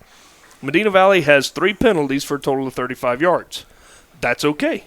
That's what we had last week, basically. We didn't have many in the first half last week. It was in the second half that Medina Valley kind of fell apart and started having 15 yards here, 15 yards there, 10 yards here. So let's kind of pay attention to that as we go in the next in the second half. And Lockhart actually had 3 holding penalties, and they had a one while on defense too. So they had a total of 35 yards in penalties, and not really too bad of a game either way penalty-wise. I know Lockhart would like to see fewer of the 10-yard variety, but you got to give credit then to our ends and our front two. They're all 5 of those guys, 6 of those guys are playing real well. Yep. They're keeping everything in between them. They're seeing it. They're stretching it out. They're kind of doing the same thing Lockhart's doing to us. They're not giving them any lanes. They're kind of stretching everything east and west. So, what do I see in the second half? I see somehow or another we're going to have to get Charlie Marsh involved more. He's tried a couple of times. It looks like I think he's trying to read it, but it looks like Lockhart's going to a 5-man front. And they're running the old 5-2 defense against us that Medina Valley used to run for years and years and years. That's what Lockhart has lined up in. How do you get him out of that 5-man front, Maury? Well, you need to hit something across the middle, some quick hitters. You throw the ball. You want to get them out of that 5-man front where they've got 8 guys almost in the box, sometimes 7, 7, 8 guys in the box. You want to get them out of that, you got to throw the ball. Well, in that 5th man, he's up there because he's spying the quarterback. That's right. He is actually, if you want to get that guy out of the box, you take those, if you go to a twin set, you take both of those receivers and you put them outside the numbers. Because then now that guy that's sitting there kind of waiting on the edge, he's got to make a decision. Am I in the box or am I out of the box? Do I go cover? What am I going to do? So look at Medina Valley to kind of make some adjustments like that to try to get guys out of the box, number one. Number two, I would expect to see them throw the ball a little bit more on first down. Yeah. That's kind of what I'm looking at. And how you break that a little bit too is you run a couple of screen plays, you run a couple of quarterback draws, but you were talking about the penalties. The one drive that the Lions put the 3 points on the board, they overcame a 1st and 20 on that series. So, they have shown that they could move the ball sometimes on the Panthers as well. So it's going to be a good second half, the same old cliche. And, Jared, I'm just looking at the clock here, and 8 minutes to go. 8 minutes to go, and our band has not even hit the field yet. Our band is just now coming onto the field, so we will have probably a little bit of a delayed halftime. So they're going to march after. They're playing with the middle school band to start. Yeah, they're bringing out the middle school band, so they're probably doing something a little bit different. And but still, that other band was on there for a long time. Yes, they were. They sure were. So, once again, let's go ahead and congratulate our volleyball girls as they traveled to Somerset for a district game. And are they done with the first round yet, or they got a couple more left? No, they still need 2 more. They got Floresville and 1 more then. 2 more games in the first round. They're sitting in second place right now, and they won today 25-21, 25-4. Somebody must have gone on a roll serving. And 25-15, so not even close down in Somerset where you would that's unusual. Yeah, you would expect in Somerset to be, I'm not going to say that stuff happens, but stuff happens in Somerset. And I remember going down there a couple of years ago and half of our fans getting thrown out of the gymnasium. And I was not one of them. This time. So, hey, but, great job by Coach Griggs and all those volleyball girls, and we're looking forward to Tuesday night. We're going to have them on live. It will be live video, and we're looking forward to it. So if you haven't liked our YouTube channel yet, go like our YouTube channel and follow us on Facebook and Twitter, and you can catch every game that we do. So, Jared, you got another set of commercials set up there to go? All right, we're going to go ahead and take another quick commercial break, and we'll be back to bring you the rest of Medina Valley Panther football, sponsored by North Park Chevrolet. This is MVBN, the Medina Valley Broadcast Network.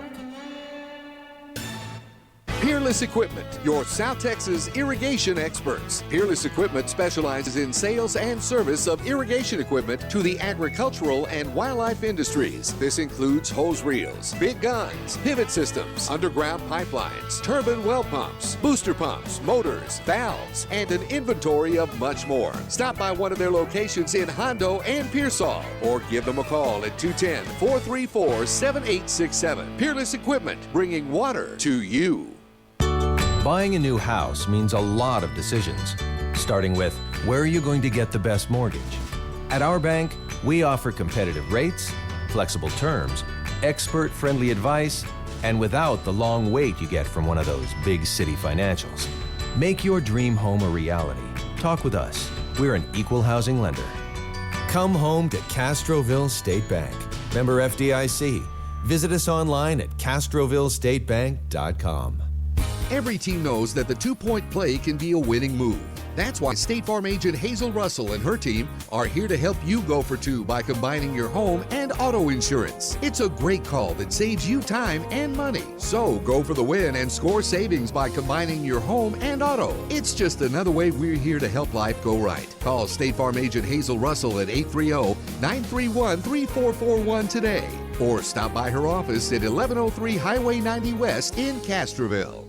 Tandre Gwynn Funeral Home in Castroville, Texas has been providing funeral services to families in the Medina Valley and surrounding areas for many generations. Tandre Gwynn Funeral Home is proud to support the broadcast by the Medina Valley Broadcast Network for the athletes and students participating in this event. Go Panthers! Tandre Gwynn Funeral Home, Castroville, Texas. You may view obituaries at Tandre, Tondre-Gwynn, Guinn.com, or visit the Facebook page of Tandre Gwynn Funeral Home to view funeral notices.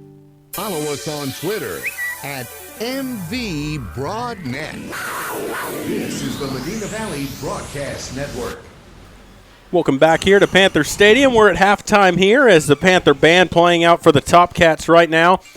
Still about 4 minutes to go until halftime comes to a conclusion. I would like to thank all our sponsors, our title sponsor, North Park Chevrolet. And then I'd also like to thank Juke's Meat Market for putting together their tray like they always do every week here and sending it up here for us. Dried sausage, cheese, salami, the whole works that they provide for the press box up here. And then also another sponsor of ours, IMS Stainless Steel Fabrication, owners Brian and Ron McCool. You can call them for any of your stainless steel fabrication works at 210-825-9900. If you haven't seen any of their work, you need to visit the website and look, because the stuff they can do with their fabrication, you wouldn't believe it. Yeah. And also, just a thanks to all of the sponsors for making it possible to bring you these games here on the Medina Valley Broadcast Network. We enjoy bringing you these games. It's a pleasure for us to sit here and get to call them and to watch the good things happening with Medina Valley sports as we move on in the season here. Looking forward to this half. Medina Valley with a 7-3 lead. I think that your keys to the second half. My keys to the second half are going to be protect the ball. Don't set yourself back or give them a reason to keep a drive going with penalties. And I think Medina Valley's going to have to throw the football a little more in the second half to be more successful. I know they want to establish the running game. They had some good runs, but that defensive front for Lockhart has done a very good job not getting worn down and not letting Medina Valley pick up the 3 and 4 yards a carry like we get used to seeing them do sometimes. They've done a good job of keeping Gibson under check, and I think that Medina Valley's going to have to throw the ball down the field a little bit to open up the running game a little bit more. And my keys to the second half is to get those keys from North Park Chevrolet, put in the ignition of that new 2019 Texas Edition pickup, and just march down the field like you did in your third drive of the ball game to take the lead, and let's take control over it and show how tough Medina Valley is, like Chevrolet's tough in Texas. Yeah, absolutely, Maury. What are your defensive keys in the second half for Medina Valley? Keep containment. Do not let them make the long play. Do not let them give everything, get anything. I think their longest play, Jeff said, in the first half was the 14-yard pass play, when they converted a 3rd and 9, ended up getting the field goal. But if that's their longest play of the ball game, Medina Valley's defense would have done its job, and it already has, holding a powerful Lockhart team to just 3 points here in the first half. Yeah, absolutely. Adjustments on the offensive side of the ball by both teams is going to dictate how the second half goes. Yeah, you're right, Maury, and give Medina Valley's defense a lot of credit. You know, they played well all year. You know, you only gave up 7 points to Bernie. Unfortunately, you came out on the wrong end of that stick. Gave up 14 points to Hondo, but after a couple of penalties, and you had some of your second-string guys playing in there also during those scores. Against Waco La Vega, you held a high-scoring power offense to 28 points, lost 28-14. Can't fault them for that. They played with a short field against that offense for a lot of that football game. Did a great job. Now here against Lockhart, limiting them to 3 points in that first half. The defense has played very well. That offense is going to have to get moving because this defense plays well enough for the Panthers to win all these ball games. The offense is what needs to get going to get them those victories and over that hump. And the big point you made right there, and I wanted to mention at halftime, and I plumb forgot about it, is field position. Medina Valley has not had good field position. Lockhart has won the field position battle. They took over the ball 3 times around the 50, 2 times inside the red part of the field on Medina Valley side of the 50. Panthers only yielded 3 points, so the defense has done its job like it always has. You know, the offense, you need to switch the field position around and get the Panthers on the right side of the field because the field position battle in that first half has been won by the Lockhart Lions. Yep. It's your defense that needs to switch the field and turn it around, and they have so far. They need to keep it going. Yeah, absolutely. And both teams have come out of the locker room here, fixing to come out on the field for the second half. One of the scores to update you on, hadn't been updated in a while earlier. Now it's at halftime. Uvalde leading Memorial 7-6 at halftime. Where is that at? That's at Memorial at Edgewood Stadium over there in San Antonio. That is one thing I will give Edgewood and Kennedy credit.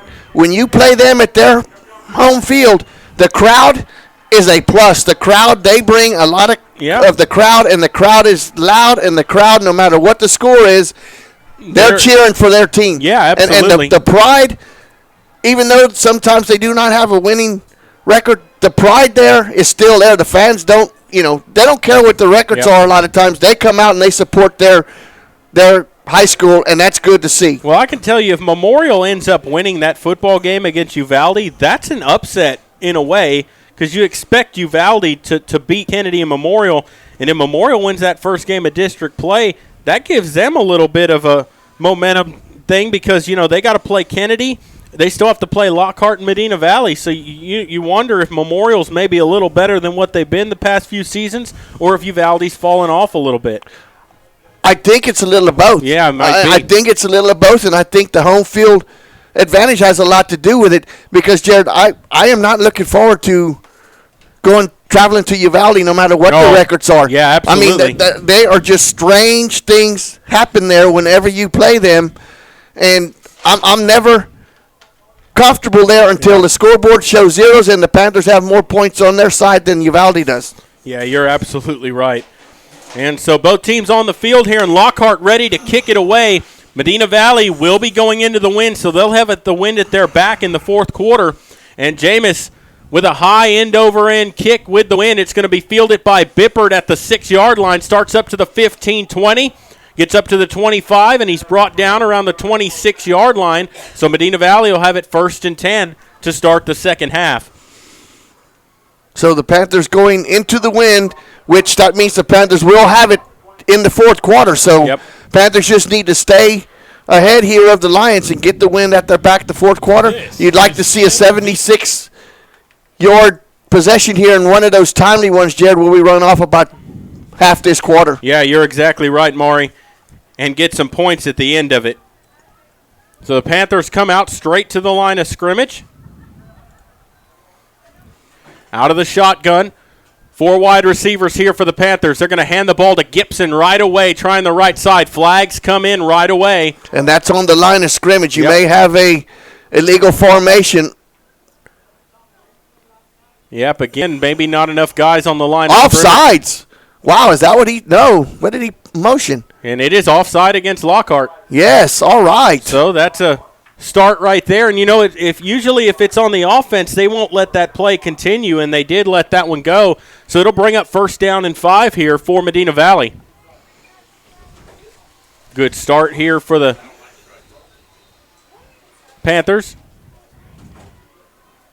They'll come back to the line of scrimmage here out of the shotgun. They'll send 3 wide receivers. Pardo is slotted out to the left.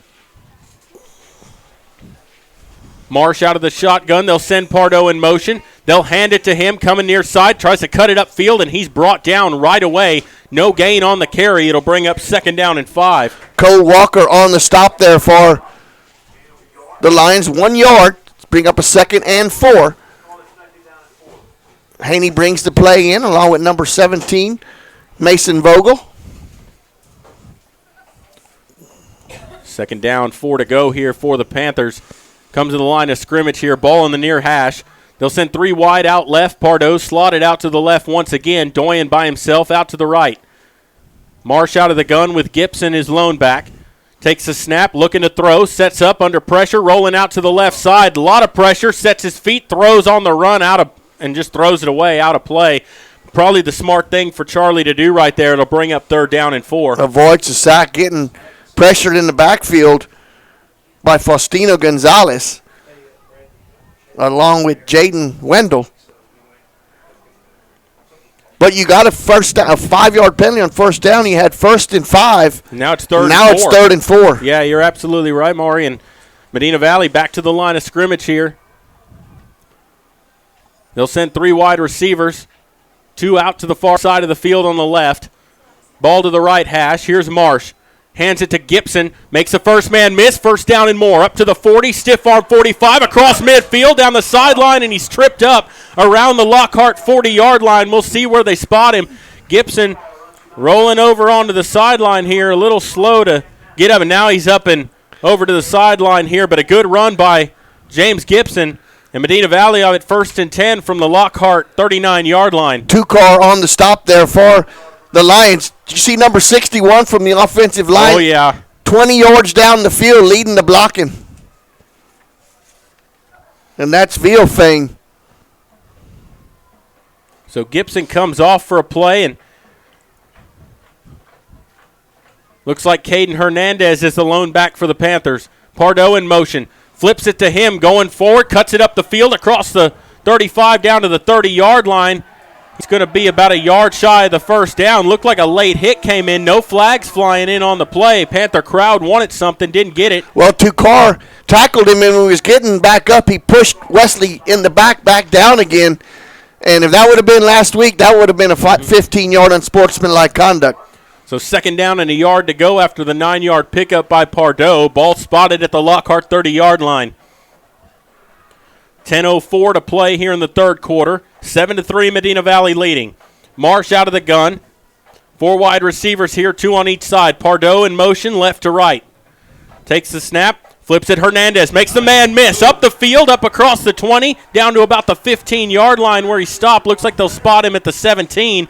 And a 1st down run by Caden Hernandez. Williams on the stop, but a good move in the backfield, avoiding the first tackler and getting upfield for a good gain. Good hard running there by Hernandez. 1st down and 10 for the Panthers. Ball at the 17. So Medina Valley driving here on their opening possession of the 3rd quarter. They'll come to the line out of the gun with 2 wide out left, 1 out to the right side. Hernandez the lone back. They'll hand it to him up the middle, trying to push his way forward. He's going to get about 5 or 6 yards there on 1st down. A good run again by Hernandez. Bring up 2nd and about 4. See where they spot him there. Looks like a 5-yard gain. Dela Cruz on the stop there for the Lions. So a 5-yard pickup by Hernandez, and James Gibson back on the field for Medina Valley.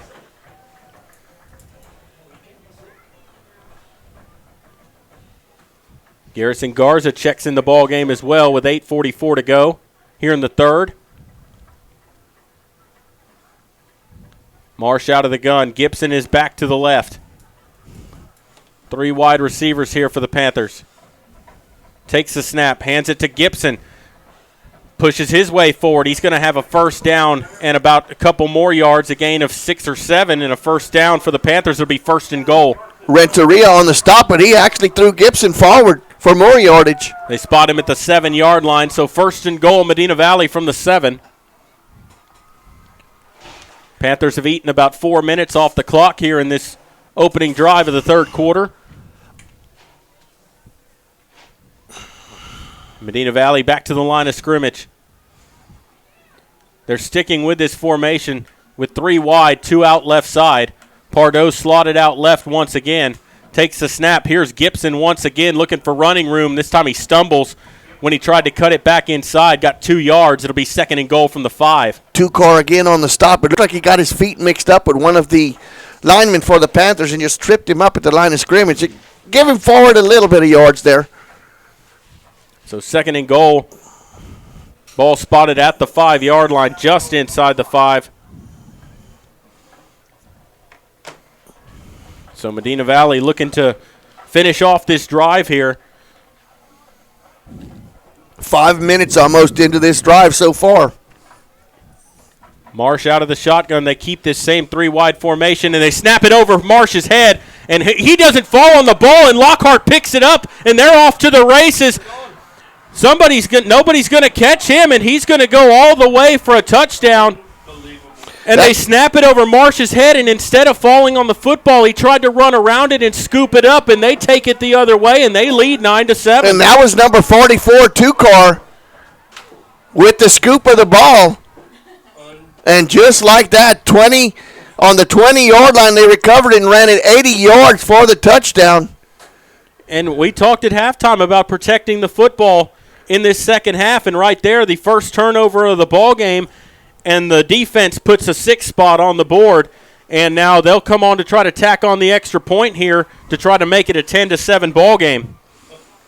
And the Panthers had just chewed away about 5 minutes and were knocking on the door to increase the lead. Now Lockhart with a big turnover and a big turn of events as they will take the lead with the point after attempt coming. Well, the Panthers are taking it 75 yards down the field here, and then let them get one the other way on a snap that goes over Charlie Marsh's head. So James on here to tack on the extra point.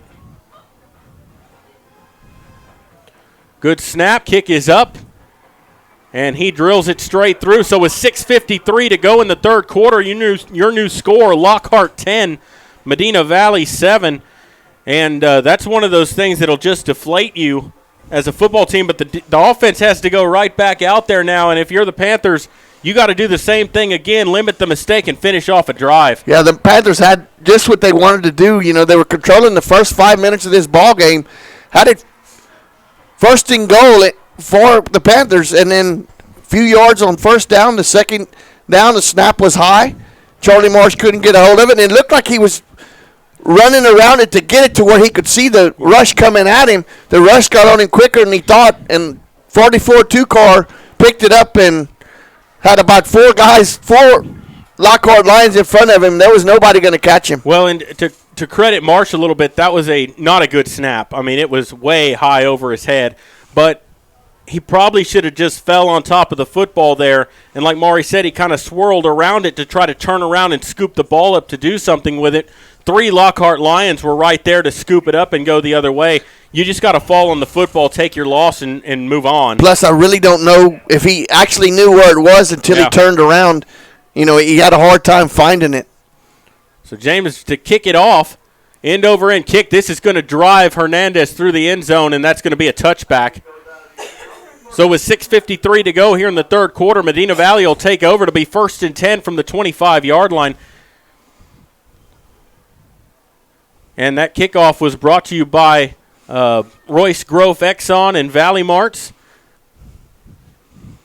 As Medina Valley ready to come back out on offense here. So we wanted to say the kickoff was sponsored by them, but we were thinking we were going to say it was Medina Valley kicking off because they had a drive going to start the second half.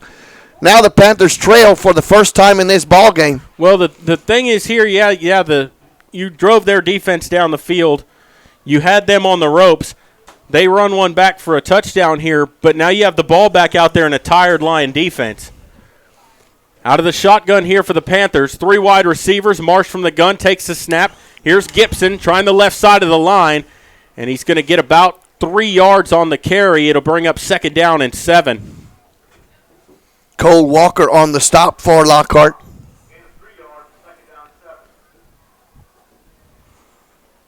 That clock never ran. It was at 6:38 just now after that play, and they just started running it. So it'll be 2nd down and 7 for Medina Valley as they come to the line of scrimmage. Trailing for the first time in the ball game. Out of the shotgun with 3 wide. They'll send Pardo in motion. They're going to hand it to him. He cuts it up the field and gets maybe a yard on the play. They spot him at the 30-yard line. It looks like it's going to bring up 3rd down and 5, a pickup of 2. Williams on the stop for the Lions. As they just kind of flip that ball forward to Pardo when he comes across from the slot formation. And he kind of has the option there. He's just looking for a hole to come through and either cuts it upfield or tries to get to the corner. That time he chose to cut it upfield, picked up a couple of yards. 5:39 to go in the third. Panthers to the line, 3 wide out right.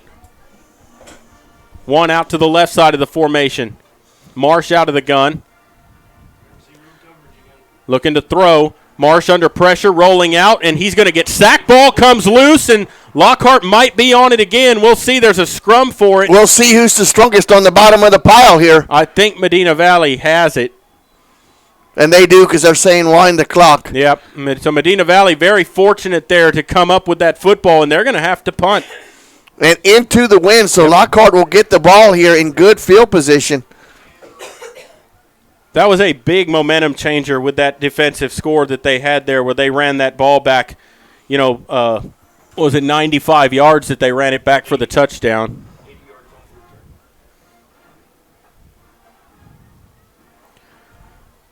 So the Panthers to punt it away, puts his foot into it, an end-over-end kick that will bounce and be downed right around the Lockhart 49-yard line. So not a bad punt into the wind, but Lockhart will have it 1st and 10 from their own 49. Logan Gill downs the ball for the Panthers on the 49-yard line of Lockhart. And that was first time we're going to see our defense out there, but the score has changed. 7 points on the board. That came via the defense of Lockhart.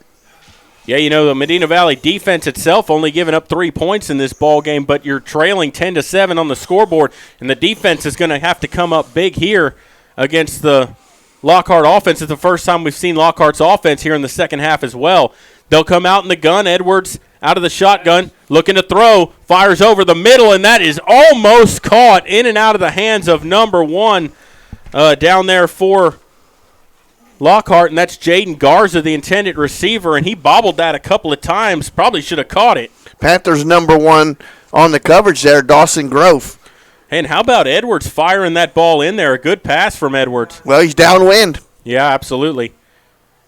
Didn't really put any air under it, just zipped that about 20, 30 yards down the field.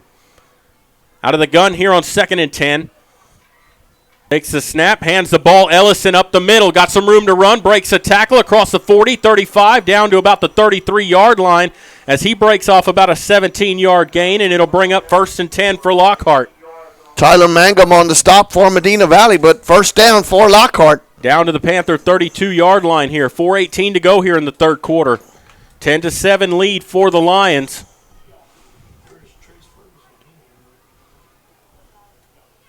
First down and 10 to go. Split backs here for the Lions. 3 wide receivers. Takes the snap. Here's Ellison again left side with room to run. And he puts his head down, bounces off a tackler, gets down to the 15-yard line. A pickup of another 17 yards and a 1st down and 10 for Lockhart. Mangum with the first hit, and then Weir and Snyder. But not before Ellison with another 1st down run. 1st and 10 from the 15. Out of the shotgun here. Edwards takes the snap. Hands it to Ellison again. This time he gets dropped in the backfield, loss of a yard. It's going to bring up 2nd down and 11. Grant Snyder and Zach Hecker on the stop for Medina Valley. Loss on the play of a yard.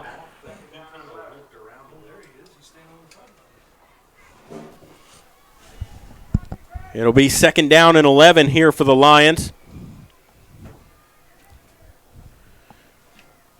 Panthers swap things up here on the line of scrimmage a little bit.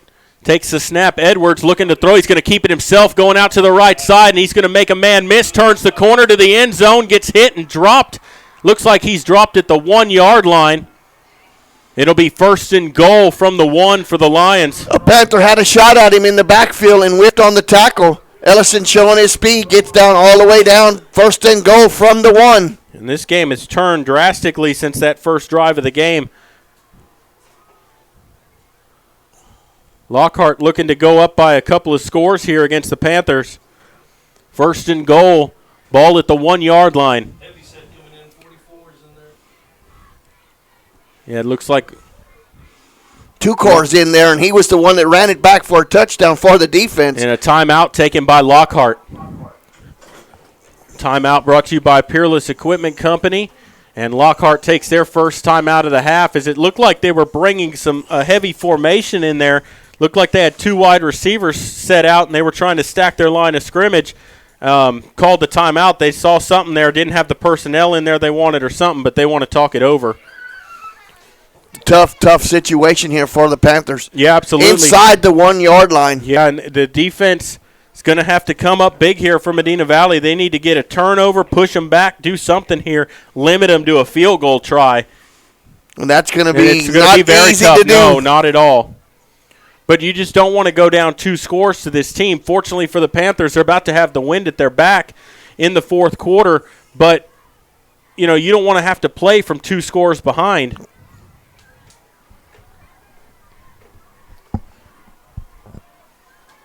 Panthers come out on defense. Lockhart to the line of scrimmage here. 2 wide receivers.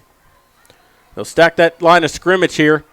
Takes the snap, and the ball looked like it was loose. Ellison had it, and he's down at the 1-yard line. That was the break Medina Valley needed right there. Ellison, Johnny on the spot, picks it up as the Panthers almost evened up the turnovers. Yeah, the snap never got there. It looked like kind of rolled on the ground, and Ellison right there picked it up. Fortunately, Medina Valley able to stop him. It'll be 2nd and goal. But he lost a little bit on that play. Here they come again out of the shotgun. This time 4 wide receivers. Takes the snap. Going to hand the ball off, and I don't think he got in again. They're going to spot him down at the 1-yard line. Looks like inside the 1, right between the 1 and the goal line. It's going to be 3rd and goal.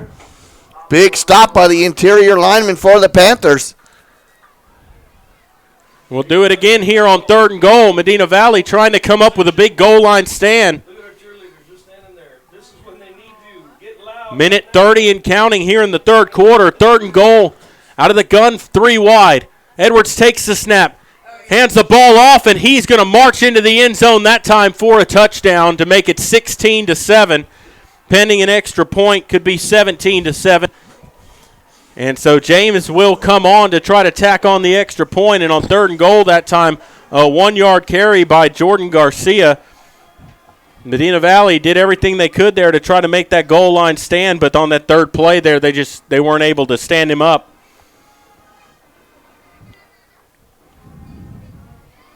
And Lockhart getting a player on the field very late, only had 11 men on the field, or 10 men on the field, rather. Takes the snap, kick is up, and he drills it through. So your new score with 1:18 to go, 3rd quarter, Lockhart 17, Medina Valley 7. The momentum shifted here in this game after a 80-yard touchdown return on a fumble recovery, and then their offense takes it downfield on their first possession. A 14-point swing here in the second half, and this Panther offense needs to get on track now. Yeah, I'm not saying that there's not enough time. You're still in the 3rd quarter. You got 1 minute and 12 seconds left, but you definitely need to put some points on the board before you give the ball back to Lockhart, because they made that drive look kind of easy. Yeah, they did.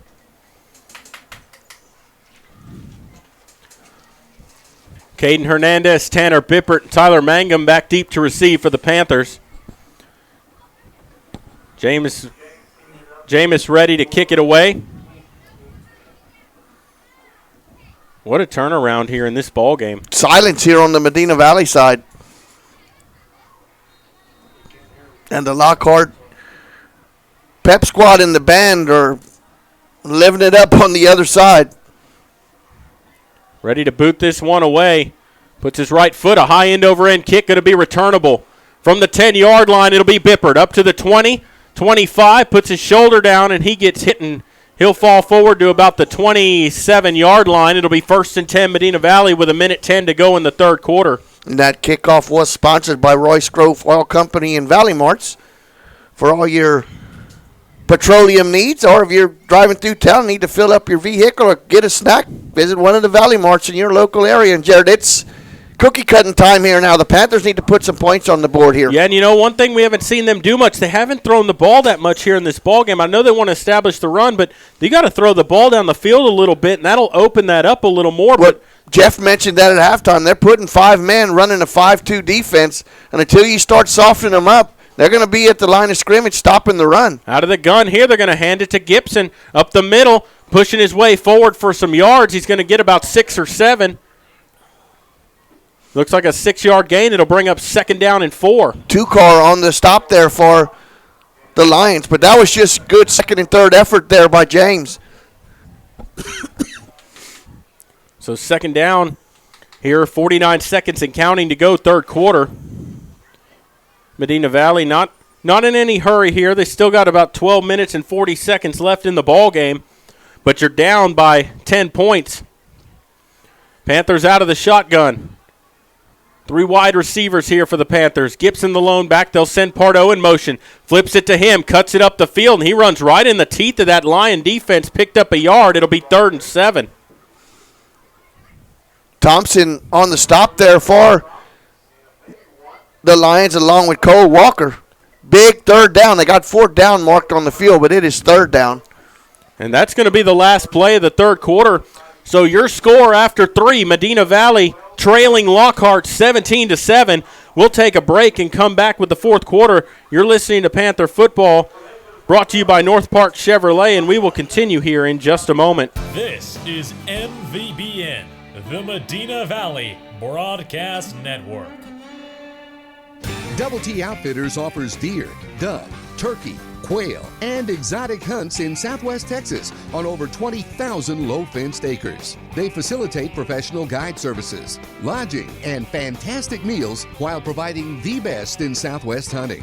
Contact Double T Outfitters to find out details about their current package hunts. Contact owner Brett Ferguson at 210-413-1597 or online at doublethunting.com. Broadcasting for Medina Valley, the state of Texas, America, and space, a final frontier. This is the Medina Valley Broadcast Network. Welcome back here to Panther Stadium as we go to the fourth quarter. Medina Valley trailing 17-7 here, and Panthers with the football, 3rd down and 3 upcoming, ball at their own 34-yard line. Panthers come straight to the line of scrimmage here, wind at their back. Out of the gun, they'll have 2 wide receivers here. Marsh takes the snap, hands it to Gibson. Going to the right side, he's going to get a 1st down, turns the corner across the 40, 45, and he kind of pulled him backwards. That was a really awkward fall by Gibson there, but he's going to pick up about 8 or 10 yards for a 1st down. It'll be 1st and 10 from the 45-yard line. Yeah, number 50 on the stop, De La Cruz, and I'm anxious to see if something happened to James because he stopped. Yeah. He's coming out, and it looked like he might be winning, but I've never seen him not induce any contact there. 1st down and 10. That was an 11-yard pickup. Out of the shotgun here, Hernandez, the lone back. Takes the snap, looking to throw. Sets up, fires down the field, right side. That's got to be interference. They're not going to call it that time. He had his hands all over the intended receiver down there. Literally had his hands all over him. Never let him go to the football to be able to make a play on it, and it goes as an incomplete pass. Yeah, they didn't let Mason turn. Well, that actually wasn't Doyen. That was 18. That was Haney. Yep. And they never let him turn for the ball. A lot of jersey. Yep. Well, a lot of hands. A lot of hands, yeah. You would not let him turn to the ball. That was a lot of contact for not a flag. Out of the gun here on second down. Marsh takes the snap, hands it Hernandez up the middle, breaks through the line of scrimmage, first down across the 45, down to about the 42-yard line. Go spot him at the 41, a pickup of 14. It'll be 1st and 10 Panthers, and Gibson's got cramps down here. They're stretching out his leg on the near sideline. Williams on the tackle, but a good hard run there by Hernandez. So I was wondering why he gave up. He just gave up after he got the first down. Yeah. 1st and 10 here. When Hernandez has been in there, positive things have happened when he's had the football. Out of the shotgun here, takes that snap, gives it to, well, actually Marsh is going to keep it this time, and he's going to get covered over for no gain. It'll bring up 2nd and 10. 10:50 to play here in the third quarter. 2-car on the stop along with Renteria for the Lions. So Medina Valley trailing 17-7 here, but driving with 10:30 to go here in the fourth quarter.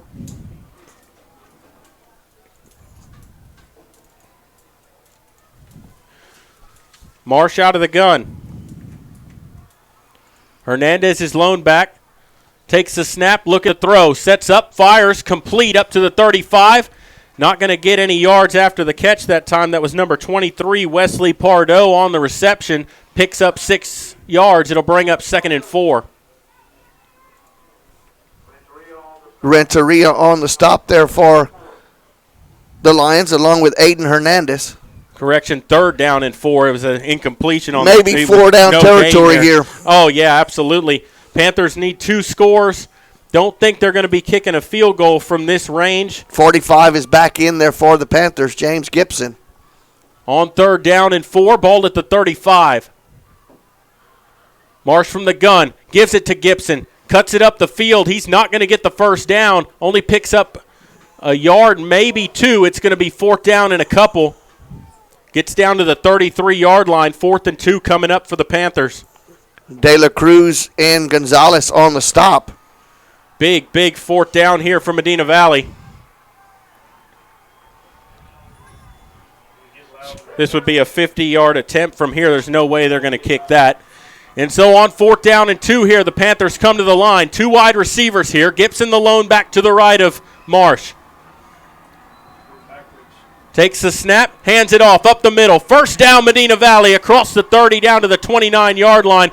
Picked up 4 yards, did Gibson, and the Panthers pick up a huge 4th down conversion. Right over the right side of the line of scrimmage. Good push by the Panthers. Faustino Gonzalez on the stop, but not before Gibson keeps this drive alive. The Panthers still marching here in the 4th. 1st down and 10 here. Ball at the 29. Out of the shotgun, split backs, takes the snap, fakes it to Pardo, looking to throw, sets up with time. Now he's going to set up, fire towards Doyen. He makes the catch at the 15. He's knocked out of bounds. He dropped it. He dropped it incomplete. Good hit put on by the defender. Yeah, good job on the sidelines by number 9, Caleb Jennings. Doyen had it, got his feet down, but he didn't complete the catch as he went to the ground. That's a ball. I know that the defender hit him hard, but you got to reel that one in if you're Doyen. And it'll bring up 2nd down and 10. Ball at the 29. Out of the shotgun, 3 wide for the Panthers. Gibson the lone back. Takes the snap, gives it to Gibson. Up the middle, not getting anywhere. Falls forward for a gain of maybe a yard, and it's going to be 3rd down and 9 coming up for the Panthers. Tripped up by number 22, Renteria once again. Renteria's living in the Medina Valley's backfield in this second half. Medina Valley in 4-down territory here. 8 minutes to go in the ball game. On 3rd down, empty backfield for the Panthers. Gibson slotted out to the right. Marsh takes the snap, looking to throw. With some time, fires right side, makes the catch, does Gibson at the 20-yard line. Looks like he's going to be about a yard shy of the first down. He'll be close, but we'll see where they spot him. I think it's going to be 4th down, about half a yard. But it's a manageable fourth down. Instead of having 4th and about 8, it's 4th and inches. Gibson had to go down to get that ball. Therefore, it was no chance for the run after the catch. He had to go down and get it off the turf, but he did a good job of reeling it in. They're going to measure here. And the ball's down to the left side of the field here. We're not getting a straight view across at it, but I think he's about a few inches short. I think he's about half a football short. Yeah. Just from looking at it here. Now, we'll see when they stretch because the ball's out. on the 20 and need to get to about the 19 and a half. And he is going to be inches short. Just like he said. Yep, about half. Well, you said it first. I was just trying to say the length of the football, which how long is a football? About a foot? And you said 6 inches, so that's pretty close. So it's going to be 4th and inches here. They need to get in outside the 20, down to about between the 19 and 20-yard line here. The ball spotted smack dab on the 20. Your strongest offensive lineman is your center. I say you just go under there. Charlie goes under center, just quick hit, go, and you get the first down. No, don't go back in the shotgun.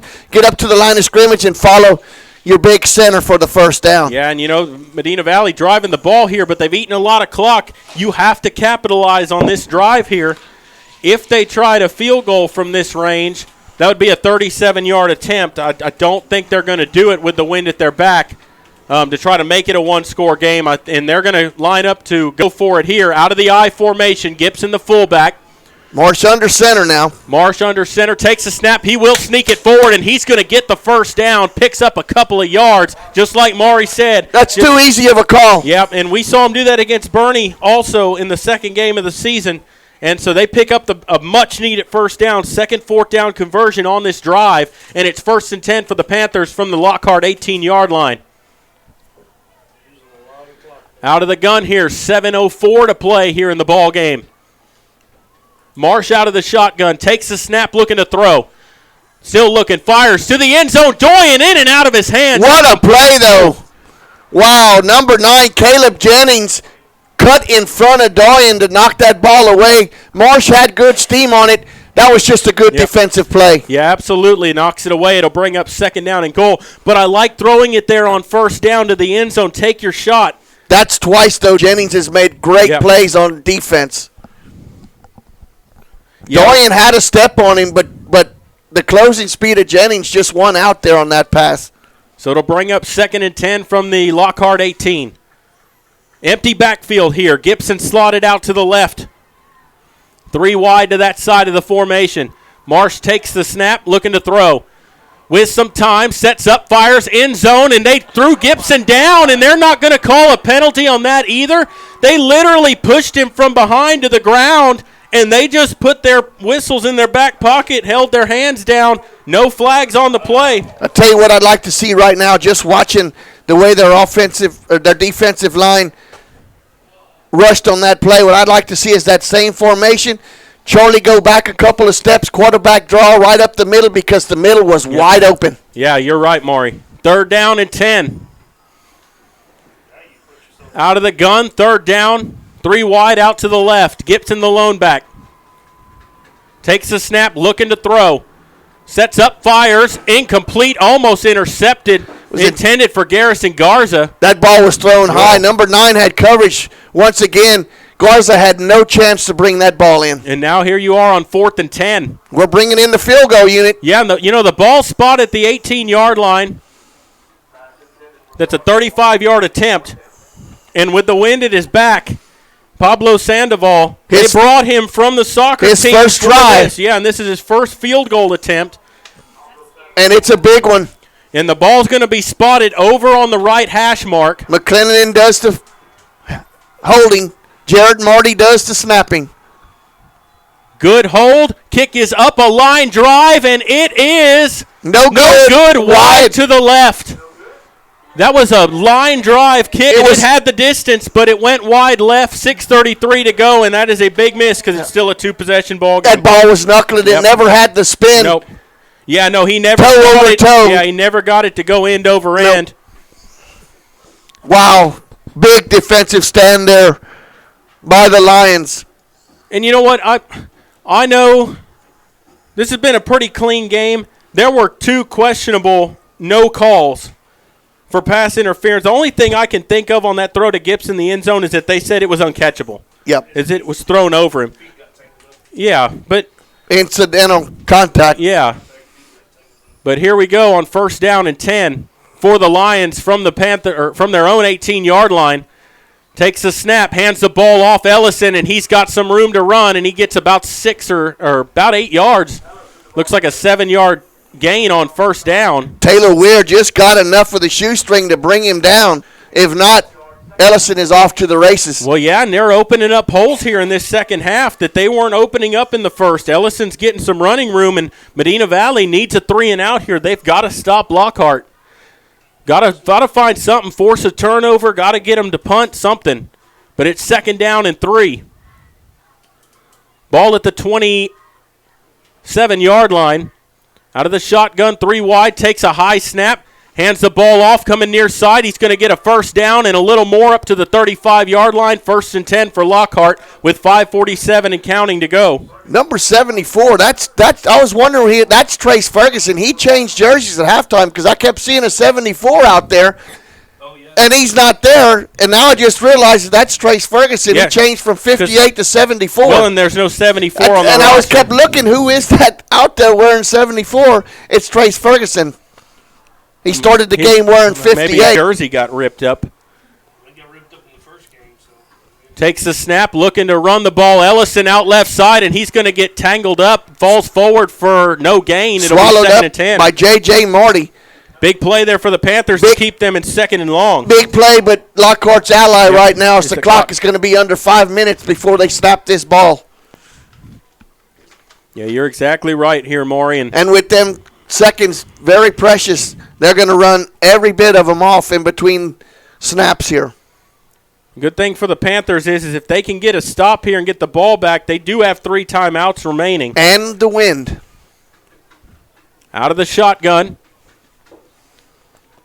Edwards takes the snap, hands the ball off to Garcia, looking for some running room, and he breaks across the 40 down to about the 42-yard line. It's going to bring up 3rd down and 3, a pickup of 7 yards. Grant Snyder on the stop. This is the biggest 3rd down of the ball game right now. Yeah, you're absolutely right, Maury. 4:28 and counting to go. This clock's going to be under 4 minutes when they snap this for 3rd down. If they get a 1st down here, they can just eat more clock or force Medina Valley to use their timeout. Well, I'm not too sure if they get 1.5 on this play and have real close 4th down. I'm not too sure if I'm the Lockhart coach saying try to stop me. I don't know with a two possession lead. You never know. 3rd down here. 3rd and 3 out of the gun. Takes the snap, hands it. He's going to keep it himself, get the 1st down, and a little more up close to midfield near the 49-yard line. Picked up about 7 or 8 yards. 1st down for the Lions. That was a great read by Edwards. Pulled the ball out of the running back's belly at the last minute. The running back would have been stopped for no gain. Edwards made that play with his feet in his head right there. 1st down and 10. Clock stops as Edwards did run out of bounds. They'll come out here in the shotgun with 3 wide. Edwards with Garcia as his lone back. Takes the snap, hands the ball to Garcia over the left side of the line, and he's going to pick up about 5 yards. It'll bring and gets it into Medina Valley territory. It'll bring up 2nd down and 5. Tyler Mangum on the stop, but right now, Jared, it's the offensive line of Lockhart here that's winning the battle here. Yeah, no, you're absolutely right. They're opening up holes, making it able for them to pick up 5 or 6 yards on a play. And in no hurry to get the plays in. Well, no, and they shouldn't be. No. I mean, that's good clock management on their part. It'll be 2nd down here and 5. Out of the gun. Takes the snap, hands the ball off to Ellison up the middle. He gets hit and dropped. He's going to be about a yard shy of the 1st down. Joe Tarvin on the stop. The Panthers will use one of their 3 timeouts with 3:04 remaining. That timeout is sponsored by who, Jared? Peerless Equipment. And so Medina Valley coming up here. It's going to be 3rd down and 2. That's just it. It's 3rd down and 2. Someone's got to step up here and make a big play for the Panthers because they haven't had that here in the second half. They were getting in the backfield, causing some disruption in that first half. Lockhart's made some adjustments here and done a good job of opening holes out and getting on their blocking assignments, and Medina Valley's going to have to find some way to come up with a stop right now. The second half started exactly how you wanted it to start for the Panthers.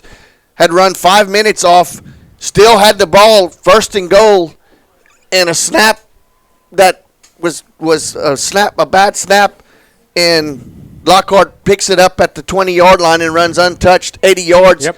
And that you could just see the momentum bubble just came right out of the Panthers, and they really haven't recovered since. No, you're right, Maury. Third down here and 2 as they come out of the timeout. 3:04 to go in the ball game. Medina Valley trailing 17-7.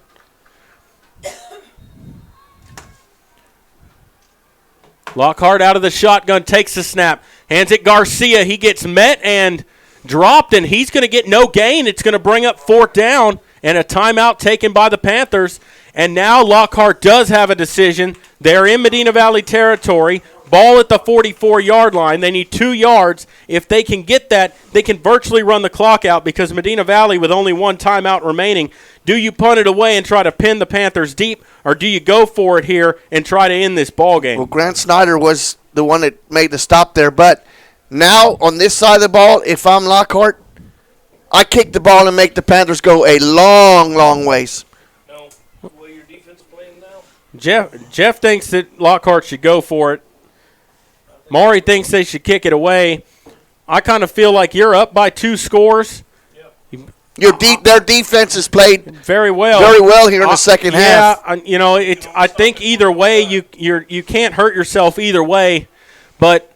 If a first down here and the ball game's over. Well, that's exactly right. But if you give Medina Valley the ball right here, they can get downfield here and score quickly and try an onside kick or something to get the ball back and leave themselves a little time. Also, if you make them go 90 yards down the field, they're going to have to eat more clock that way also. So I think it's win-win either way they go for it here. But it looks like they're going to come out and go for it. Edwards, they'll come out in the shotgun. Garcia is the lone back. Panthers digging in on 4th down with 2:56 to go. Takes the snap, hands it off up the middle, and he's stuffed and brought down, and Medina Valley's going to get a turnover on downs. They come up big right there, and the Panthers are going to have it 1st and 10 from their own 45-yard line. Ferguson and Weir on the stop for the Panthers along with Zach Hecker. That's what the Panthers needed right there. 2:50 to play. Medina Valley with 1 timeout remaining. Down 17-7. Need some urgency. No, and you got to you need some urgency. You're going to have to get, your receivers are going to have to help you out right now. They're going to have to make some plays down the field, make some catches. So the Panthers out of the gun with 4 wide, 2 on each side here. Gibson the lone back, Marsh from the shotgun. Moving right to left, takes the snap, looking to throw, sets up, fires right side, complete to midfield. And Haney's not going to break free. That's only a 4-yard gain, and you're going to run time off the clock here. It's going to bring up 2nd and 6. Panthers need to break one here, need to get away from that first tackler and get something downfield. Out of the shotgun, right back to the line of scrimmage. 2:30 and counting. Out of the gun, takes the snap, looking right side, fires, complete, turns around, 1st down, and he steps out of bounds right at the marker, but it'll be 1st down Medina Valley, and the clock will stop. That was Vogel on the catch. So Medina Valley nickel and diming it right now, but picking up that 1st down. 2:23 to play in the ball game. Ball at the Lockhart 44-yard line. Working the sidelines are the Panthers.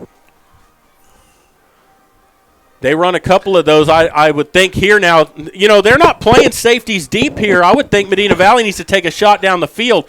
Marsh looking to throw, fires right side quick again. First complete out to Haney, runs out of bounds after about a 5 or 6 yard gain.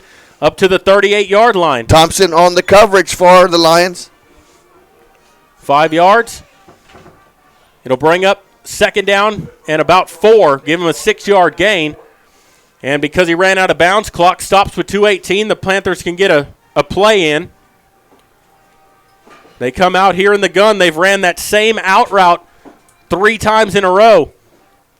Out of the gun, looking to throw. Sets up this time. Still looking for somebody, fires it incomplete. Pass intended for Pardo. And it looked like Doyen wasn't able to get free because they had their hands all over him, but it falls incomplete. It'll be 3rd down and 4. Clock stops with 2:10 to play. But there were only 2 receivers out in the pattern, it looked like. Yeah, there were, because when Marsh came to this side of the field, he took that entire side of the field over on the far side away. So 3rd down and 4 here for the Panthers. Ball at the 38-yard line. Out of the shotgun, 3 wide out to the left. They're playing him up man-to-man. Takes the snap, looking to throw. Fires, complete. Doyen, he should have a first down. The clock will stop as they move the chains. Picked up about 6 yards right there. Gets it up to about the 32, 33-yard line. And Medina Valley moves the chains. They'll come to the line with 2:02 to go. Buttress on the stop there for Lockhart. Out of the gun with 4 wide. Takes the snap, looking to throw. Marsh with time. Flags fly in. Throws it deep towards Doyen. Overthrew everybody. That's offense. So they're going to get an interference probably on Doyen down here. And you also have a flag, 2 flags back at the 30. That ball was well uncatchable. We got 2 flags here at the line of scrimmage also. So we'll see what the call is here. You got a false start against the Panthers. Well, if that's the case, why'd they let the play continue? No, that's illegal formation. You got to have enough guys on the line of scrimmage. So 1st down. Well, the referee's talking it over here to see, because there were 2 fouls on the play. Both of them are against Medina Valley.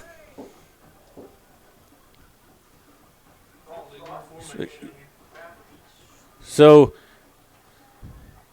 they'll move the Panthers back, and they're gonna no flag down here in the end zone. It was uncatchable. So that's going to be a 5-yard penalty against the Panthers. It's going to bring up 1st and 15, but the clock will wind. The clock will wind as soon as they set the ball for play, and the Panthers taking their time here. They come to the line. The clock not running yet at 1:54. Got pretty fortunate right there. Takes a snap, looking to throw. With time, now he's going to run out of time, and he's just going to throw it away to the sideline. Marsh got hit pretty good there after the play. That was Tukar once again causing havoc in the backfield for the Lockhart Lions.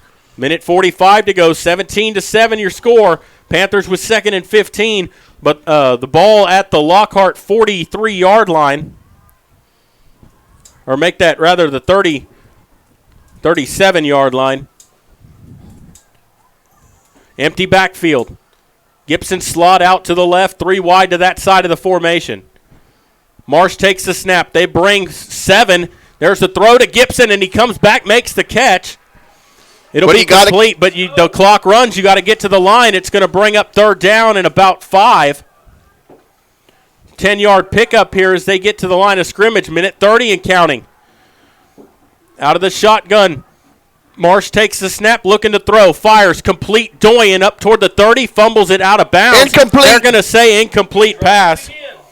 And Doyen, he's dropped about 3 passes in this ball game. That was number 2 there on the coverage, Williams. 1:19 to go, and it's 4th down and a long 4.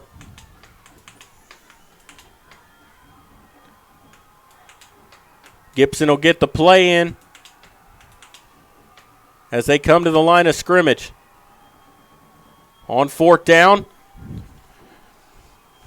Out of the gun. 3 wide outright for the Panthers.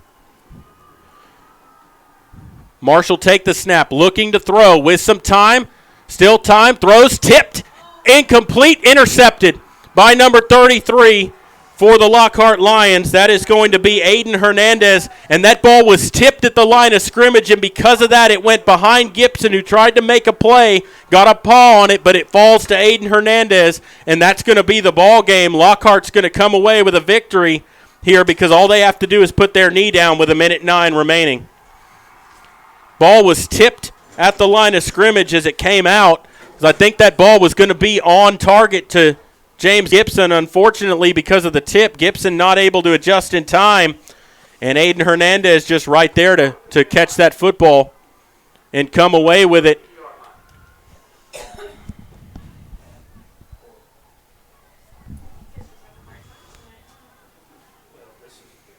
And that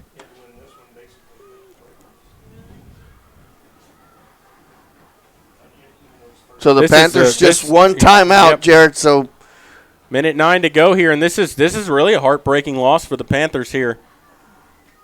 Out of the shotgun here with 1:09 to go. Edwards takes the snap. Hands it to Ellison, looking for room to run, and he's just going to plow forward for about 5 yards, maybe 4.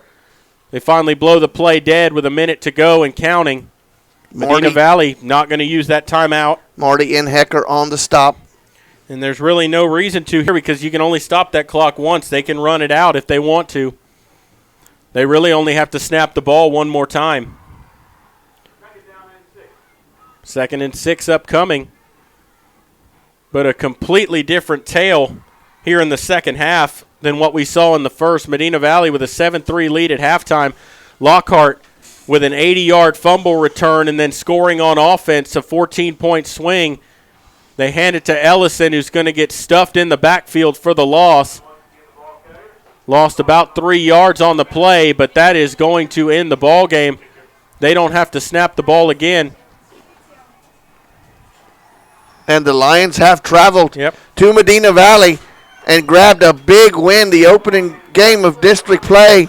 And this was one of those we talked about. This was one of those pivotal games that you needed to get off to a good start. And just the Panthers, after the turnover and 7 points off of that, Jared, never settled in after that. No, you're exactly right, Maury. And this is a heartbreaking loss for the Panthers here because they're going to have to come up with some big games against Champion or Heights or Kerrville, one of those, if they want a chance to get in the playoffs here, because this is going to be a very tough district. Yes, it is. And so your final score, Lockhart 17, Medina Valley 7. We will take a break and come back. You're listening to Panther Football, brought to you by North Park Chevrolet, and we will continue here in just a moment.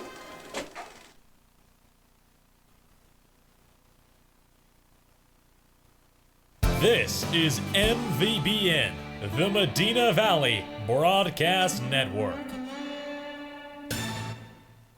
Come see why North Park Chevrolet is San Antonio's highest-rated Chevrolet dealership. You'll get upfront posted pricing with no surprise dealer add-ons on over 500 award-winning vehicles, like a new 2020 Colorado Crew Cab V6 posted at just $24,999, or a 2019 Silverado Crew Cab V8 Texas Edition leased for $350 a month with 0 down, or get 0% financing for 72 months. Plus, get a no-charge spray and bed liner and window tint. With deals like these, it's easy to see why more people are buying from North Park Chevrolet than ever before. Find new roads and experience Chevrolet, the North Park way. A J.D. Power 2019 Dealer of Excellence for the customer sales experience. 10 minutes outside Loop 410 in Cal.